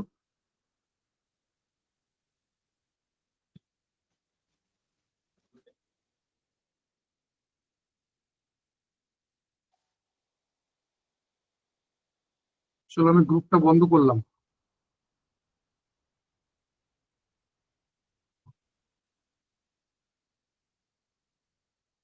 ওটা শেয়ার করে দিই। আহ, প্রথমে বলে রাখি, এটা কিন্তু ম্যানুয়ালি যাবে না, সফটওয়্যার সিস্টেম সফটওয়্যারের মাধ্যমে যাবে, তাই শুধুমাত্র টাইপ করে পাঠাবে। এমন নয় যে এটা গরুর রচনা রয়েছে তোমাকে অনেক লিখতে হবে, কিছু না, মানে দুটো তিনটে ওয়ার্ড বলতে পারো, 2 থেকে 3টে ওয়ার্ড। আমরা ক্যারেক্টার কাউন্ট করে খুব বেশি 10-12টা ক্যারেক্টার হবে টোটাল। তো টাইপ করে পাঠাবে, কোনো রকম স্ক্রিনশট বা ছবি তুলে পাঠাবে না। মনে রাখবে যে সিস্টেম সফটওয়্যার ওগুলো কিন্তু এই ছবি বলো বা স্ক্রিনশট বলো বা কোনো ইমেজ ওরা কিন্তু রিড করতে পারে না। তো প্লিজ স্ক্রিনশট বা ছবি তুলে পাঠাবে না, শুধুমাত্র টাইপ করে পাঠাবে। নিচে যে নাম্বারটা দেওয়া রয়েছে এই নাম্বারে স্ক্রিনশটটা পাঠাবে, বা ভুল বললাম, এই নাম্বারে টাইপ করে পাঠাবে। নিচে যে নাম্বারটা দেওয়া রয়েছে, মনে রাখবে তুমি আরো তোমার কাছে 5টা 10টা নাম্বার থাকতে পারে, কিন্তু নিচে যে নাম্বারটা দেওয়া রয়েছে সেই নাম্বারে শুধু হোয়াটসঅ্যাপে টাইপ করে পাঠাবে কোডটা। নেক্সট যেটা বলার, যে এই সিক্রেট কোড, মানে এখনো পর্যন্ত সিক্রেট যেহেতু তোমরা জানো না, কিন্তু এটা যখন তোমাদের সামনে দেওয়া হচ্ছে এটা কিন্তু সিক্রেট থাকছে না, তাই আগামীকাল যখন হবে, আগামীকাল কিন্তু সিক্রেট কোড পাল্টে যাবে বা হোয়াটসঅ্যাপ নাম্বার পাল্টে যাবে। আর জানো আগামীকাল জিওগ্রাফি ক্লাস রয়েছে, আমি তোমাকে জিওগ্রাফি ক্লাস সম্পর্কে জাস্ট একটা কথা বলে রাখি, যে আগামীকাল ক্লাস করার পর তোমার মনে হবে জিওগ্রাফি আমি অনেক করেছি, এর আগে আমি প্রচুর জিওগ্রাফি ক্লাস করেছি, প্রচুর ভূগোলের ক্লাস করেছি, স্কুলে, প্রাইভেট টিউশনে, কোনো কোচিং এ, কিন্তু এন্ড অফ দা ক্লাস তোমার মনে হবে আমাকে কেউ এইভাবে জিওগ্রাফি পড়ায়নি। আগামীকাল তোমার জিওগ্রাফি ক্লাস করার পর এইরকম টাইপের একটা ফ্লেভার আসবে যে আমাকে এইভাবে কেউ জিওগ্রাফি পড়ায়নি, আমি এইভাবে কখনো জিওগ্রাফি পড়িনি। আগামীকাল ক্লাস করার পর তোমার এরকমটা মনে হবে। আমি আলটিমেট তোমার থেকে ফিডব্যাক নিয়ে জানবো যে সত্যি বললাম না মিথ্যা বললাম, কিন্তু ক্লাসটা অবশ্যই করবে। এবং 8টা থেকে ক্লাস শুরু হবে, মনে রাখবে, ঠিক 8টা থেকে ক্লাস শুরু হবে, 1.5 ঘন্টা মানে 9:30 পর্যন্তই চলবে। অর্থাৎ আগামীকাল থেকে ক্লাসগুলো সব এই রুটিন মেনে চলবে, পুরো 1.5 ঘন্টা। যেহেতু আজকে প্রথম 45 মিনিট একটা অনেকটা সময় গেছে সিলেবাস বা এই ডিসকাশনের ক্ষেত্রে, তো সেই জন্য এই জায়গাটা আজকের ক্লাসটা একটু লেন্দি হয়েছে। আগামীকাল থেকে ঠিক এই ডিউরেশন মেনেই হবে। তো লাস্ট যেটা বলার, প্রথমত টাইপ করে পাঠাবে, কোনো রকম স্ক্রিনশট বা ছবি তুলে পাঠাবে না। নিচে যে নাম্বারটা হোয়াটসঅ্যাপ দেওয়া রয়েছে সেই নাম্বারটা হোয়াটসঅ্যাপ করে পাঠাবে। থার্ড যেটা খুব গুরুত্বপূর্ণ, আমি বলবো এখনই এটাকে টাইপ করে পাঠাবে। এখন না পাঠালেও আমি বলবো ম্যাক্সিমাম তুমি 12টা পর্যন্ত টাইম নাও, রাত 12টা, আজ রাত 12টা পর্যন্ত টাইম নাও। মানে আমি ধরো রাত 12টায় সিস্টেমটা রান করে দিলাম, এই সিস্টেম রান করার আগের মুহূর্ত পর্যন্ত যাদের কোড আসবে শুধুমাত্র তাদের কাছে কিন্তু রেকর্ডিং ক্লাস পিডিএফ নোটস যাবে। একবার রান হয়ে গেলে তারপরে যদি তুমি সিক্রেট কোড পাঠাও তাহলে কিন্তু তোমার কাছে যাবে না। তাই বারবার বলছি, আমি ম্যাক্সিমাম তোমাকে টাইম নিচ্ছি রাত 12টা, তুমি তার মধ্যে অবশ্যই পাঠিয়ে রাখো। আমি তার পর তোমাকে code share, recording class PDF notes individually personally share করে দেবো, এবং তারপর গ্রুপে ইনফর্ম করে দেবো। মনে রাখবে, ম্যানুয়ালি আমি কাউকে পাঠাতে পারবো না, এটা আমার লিমিটেশন। যে তুমি কালকে সকাল 10টার সময় কোড পাঠালে, স্যার একটু পাঠিয়ে দিন, আমি কিন্তু পাঠাতে পারবো না। আমি প্রথমে জানিয়ে দিচ্ছি এটা আমার লিমিটেশন, আমি ম্যানুয়ালি কাউকে পাঠাতে পারবো না। হোয়াটসঅ্যাপে মেসেজ সিন করব কিন্তু পাঠাতে পারবো না। কোডটা রয়েছে এটা, দেখো এই 3টে ওয়ার্ড, এইটুকু শুধু কোড, WBCS মাই ড্রিম, শুধু এইটুকু কোড। আমি যদি বলি ক্যারেক্টার কোডটা 4টে, 2টো 6টা আর 5, আমি তো 10-12টা বলছিলাম, 11টা ক্যারেক্টার রয়েছে, টোটাল 11টা ক্যারেক্টার। শুধু এইটুকু টাইপ করে পাঠাও, কোন নাম্বারে? 6291515880, এই নাম্বারে শুধু টাইপ করে পাঠাও। এই নাম্বারে হোয়াটসঅ্যাপ আছে, এই নাম্বারে পাঠিয়ে রাখো 6291515880, এই নাম্বারে হোয়াটসঅ্যাপ করবে, অন্য কোনো নাম্বারে হোয়াটসঅ্যাপ করবে না। প্লিজ অন্য কোনো নাম্বারে হোয়াটসঅ্যাপ করবে না, শুধুমাত্র এই নাম্বারে হোয়াটসঅ্যাপ করবে। আদার তুমি অন্য কোনো নাম্বারে হোয়াটসঅ্যাপ করলে যাবে না। আমি বলবো রাত 12টার আগে পাঠিয়ে রাখো, একবার সিস্টেম রান হয়ে গেলে তারপর কোড আসলেও তোমার কাছে যাবে না।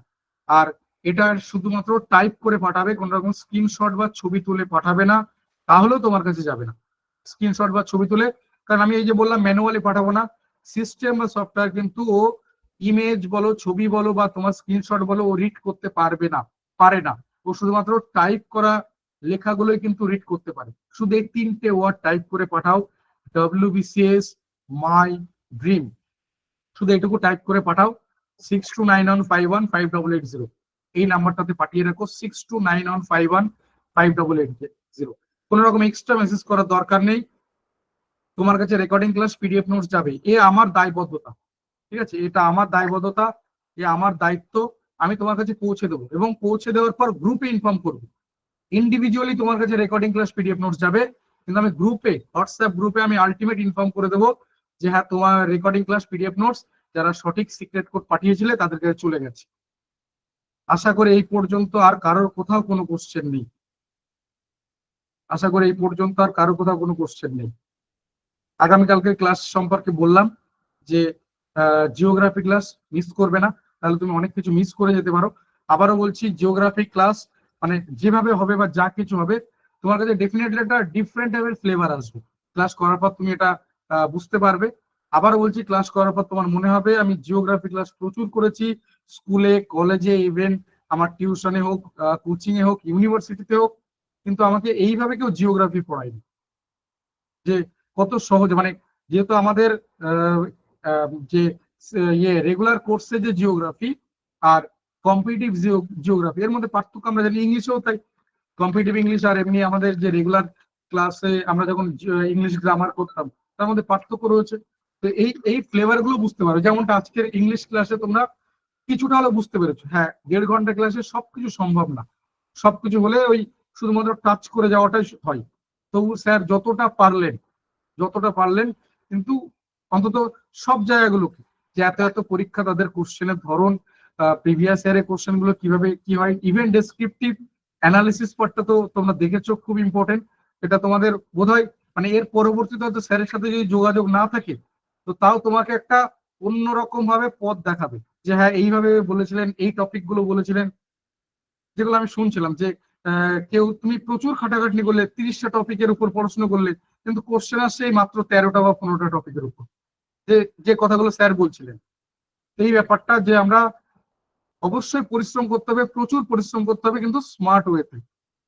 যেটা স্যার বারবার বলছিলেন, কি পড়বো তার থেকেও বড় কথা কি পড়বো না, এটা জানাটা খুব জরুরি। মানে আমরা সবাই জানি যে কি পড়বো, কিন্তু কি পড়বো না, এই ব্যাপারটা বারবার যেটা স্যার তোমাদেরকে বলেছেন, একদম শুরু থেকে বোধহয় এই ওয়ার্ড গুলো দিয়ে, এই সেন্টেন্স গুলো দিয়ে শুরু করেছে। তো আমি আর এক্সট্রা সময় নিচ্ছি না, অলরেডি 2.5 ঘন্টা ছাড়িয়ে গেছে। তোমরা রেস্ট নাও। আগামীকাল ঠিক রাত 8টায় দেখা হবে। পরপর যে মানে আজকের ক্লাসটা হয়ে গেল, আজকে ইংলিশ ক্লাস। আগামীকাল মঙ্গলবার জিওগ্রাফি ক্লাস রয়েছে, বুধবার রয়েছে তোমার হিস্ট্রি ক্লাস, বৃহস্পতিবার রয়েছে বায়ো সায়েন্সের ক্লাস। মনে রাখবে সায়েন্সের 2জন ফ্যাকাল্টি থাকবেন, বায়ো সায়েন্স, ফিজিক্যাল সায়েন্স। তো এই সেশনে আমাদের একটাই ক্লাস রেখেছি সায়েন্সের, ফিজিক্যাল সায়েন্সের ক্লাস এর পরবর্তীতে আসবে, পরবর্তীতে দেখবে। ইভেন প্রত্যেকটা সাবজেক্ট, আমরা হিস্ট্রি, জিওগ্রাফি দেখছি, পলিটি, ইকোনমিক্স এর আলাদা ফ্যাকাল্টি থাকবে, স্ট্যাটিক জিকে, কারেন্ট অ্যাফেয়ার্স আলাদা ফ্যাকাল্টি থাকবে, ম্যাথ, রিজনিং এ আমি নিজে থাকবো, আমি বাদ দিয়েও আরো 2জন ফ্যাকাল্টি থাকবে, অর্থাৎ শুধু ম্যাথ আর রিজনিং এ 3জন ফ্যাকাল্টি থাকবে। ডিটেলসে কথা বলবো এই নিয়ে, আজ আর আমি সময় নষ্ট করছি না তোমাদের। সবাই খুব ভালো থেকো। যাদের 3 নম্বর গ্রাফে আসছে, আমি বলবো লেগে থাকো। তুমি যত খারাপ ব্যাটসম্যান হও না কেন, শুধু উইকেট বাঁচিয়ে টিকে থাকো। বোলার কে রয়েছে দেখার দরকার নেই, শুধু উইকেট বাঁচিয়ে টিকে থাকতে পারলে রান আসবেই, তুমি যত খারাপ ব্যাটসম্যান হও। আমি খুব ভালো ব্যাটসম্যান, তো আমার 2025-এ আসবে, তো তোমার 2026-এ আসবে, তুমি খুব খারাপ ব্যাটসম্যান হলে। এইটুকু, এই ধৈর্যটুকু তোমাকে রাখতে হবে, এই বিশ্বাস তোমাকে রাখতে হবে যে তুমি পারবে। জেনে রেখো, তুমি মানে আজকে থেকে যা কিছু করবে, যা কিছু মানে তোমার জন্য ধরো কোনো কিছু ভালো হয়েছে, তুমি কোনো কিছু অ্যাচিভ করতে পেরেছো, তাহলে বলবে হ্যাঁ এই লোকটা, আমি সেই ব্যক্তি, আমি তার দাবিদার। ঠিক উল্টোটা যদি হয়, যে কোনো কিছু খারাপ হয়েছে বা কোনো ডিসিশন নিয়েছিলে, কোনো কাজ করেছিলে, কিছু একটা করতে গেছিলে, খারাপ হয়েছে, সেখানে সাকসেস পাবে, তাহলে একই কথা বলো ঘুরিয়ে, এই চোখটায় সেই ব্যক্তি যার জন্য খারাপ হয়েছে। পারিপার্শ্বিক দোষ দিও না। আছে অবশ্যই পারিপার্শ্বিক, বাবা মা, পরিবেশ, টিচার্স, বন্ধু বান্ধব, কিন্তু তারা কিন্তু গৌণ, সেকেন্ডারি। তোমার রোলটা কিন্তু মুখ্য। তোমার লাইফের তুমি সব থেকে বড় স্থাপত্য শিল্পী, সব থেকে বড় আর্কিটেকচার। তাই তোমার যদি ভুল হয়, পুরোটাই গুলিয়ে যাবে, পুরোটাই কিন্তু খিচুড়ি হয়ে যাবে। তাই তুমি সবসময়ের জন্য ঠিক করে নেবে যে তোমার কি করা উচিত। এখানে দাঁড়িয়ে কিন্তু আবারও বলছি, তোমার কাছে ধরো 2000 টাকা রয়েছে, 3000 টাকা রয়েছে, তো তুমি কালকে কলেজ স্ট্রিট গিয়ে বই কিনে আসলে, বা এখন হয়তো বই বলে দেওয়া হলো ইংলিশের জন্য এই বই কেন, হিস্ট্রি, জিওগ্রাফি, পলিটি, কিনে তুমি পড়তে পারবে না। তাহলে ইংলিশের বইটাই কিনলে কোন চ্যাপ্টার দিয়ে শুরু করবে, কি পড়বে, কোথা থেকে শুরু করবে, একটা বেশিরভাগ স্টুডেন্টের ধারণাই নেই আমি কোথা থেকে শুরু করবো। তো অঙ্কের বই নিয়ে আসলে কোন চ্যাপ্টার দিয়ে শুরু করবে? তুমি যদি 5টা অঙ্কের বই দেখো, আমি চ্যাপ্টার ওয়াইজ বলি, কোন বইতে দেখবে নাম্বার সিস্টেম দিয়ে শুরু, কোন বইতে প্রথমে রয়েছে এলসিএম এসএম, কোথাও বা রেশিও প্রপোর্শন, কোথাও বা পার্সেন্টেজ, কোথাও বা তোমার ওই কি বলে ধরো সার্চ এন্ড ইন্ডেক্স নাম্বার, এই যে শুরু হয়েছে। তুমি শুরু করবে কোথা দিয়ে? তুমি তো চাইলে কালকে বই কিনে নিয়ে আসতে পারো। গাইডেন্স দরকার রয়েছে, মানে সবসময়ের জন্য। বিশ্বাস করো, আমি আজও আমরা যে বাড়িতে রয়েছে, যে ফ্যামিলির মধ্যে রয়েছে, সেখানেও যে হ্যাঁ আমার উপরে বাবা রয়েছেন, মা রয়েছে, ঠিক আছে, এই দায়বদ্ধতা গুলো অন্তত আমার কিছুটা না, সব ক্ষেত্রে তাই, যে কোনো একজনকে রাখো যিনি তোমার মাথার উপরে থাকবেন। কালকে যদি মনে হচ্ছে যে তোমার মধ্যে সেই ল্যাকিং চলে এসছে, একটু ধাক্কা দেওয়ার দরকার, একটু ঝাঁকানোর দরকার, একটু তোমারকে একটু হাওয়া দেওয়ার দরকার, একটু তোমার মধ্যে কাঠ কয়লা ফুরিয়ে গেছে, দুটো কাঠ কয়লা ছুঁড়ে মারা দরকার, একটু পেট্রোল ঢালানোর দরকার, আগুন ধরানোর দরকার, এরকম কাউকে রাখো। সেলফ স্টাডি আমি ভীষণভাবে বিশ্বাস করি, সত্যি তা কিন্তু মিরাকেল করে, কিন্তু এটা সবার জন্য সবসময় হয় না। মানে তুমি নিজেকে একদম আলটিমেট পর্যন্ত ধরে রাখতে পারবে না। ওই যে বললাম যে তাই যদি হতো তাহলে তুমি লাইফে এই পর্যন্ত অনেক কিছু শুরু করেছিলে কিন্তু শেষ করতে পারোনি। তুমি ছোটবেলা থেকে অনেক কিছু নিয়ে শুরু করেছিলে, আজ তোমার কাছে মাত্র একটা দুটো রয়েছে। বা এখন যদি বলো হ্যাঁ ছোটবেলায় তখন বুঝতাম না তাই এরকম হচ্ছে, তুমি আজও কোনো কিছু শুরু করবে, এবার তার মধ্যে যদি সেই মোটিভেশন না থাকে, তোমার যদি সেই রকম ভাবে ডেডিকেশন না থাকে, তাহলে আবারও তা কালকে হারিয়ে যাবে, আবারও তা কালকে হারিয়ে যাবে। তাই হারিয়ে যেও না, আমরা কেউ সেলিব্রিটি নই, তুমি কালকে হারিয়ে যাবে, তোমার খুব ক্লোজ যারা রয়েছে তারা মনে রাখবে, দুদিন পর তারাও ভুলে যাবে। আর আমরা যারা একদমই চিনি না তাদের কথা তো বাদ দাও, ছেড়ে দাও। এমনকি যে মা বাবা তোমাকে দেখার পর এত জোরে জোরে হেসেছিল, লাইফে বোধহয় অত জোরে অত সময় ধরে আর হাসেনি, সেই বাবা মাও এক সময় তোমাকে ঘুরিয়ে বলছে বাবা ছেড়ে দে। আমরা মধ্যবিত্ত, আমাদের জন্য চাকরি বাকরি নাও সব ছেড়ে দে, তুই বাবার বিজনেসটা দেখ, বাবার বয়স হয়েছে, বা একটা সরকারি একটা বেসরকারি চাকরি টাকরি দেখ, পাড়ার রাম কাকার ছেলে দেখ, ওই তো ও তো চাকরি পাইনি, ওই তোর সাথে তো পড়তো, দেখ ও তো একটা সফটওয়্যার কোম্পানিতে চাকরি করছে, ও তো একটা দেখ সেলস এর কাজ করছে।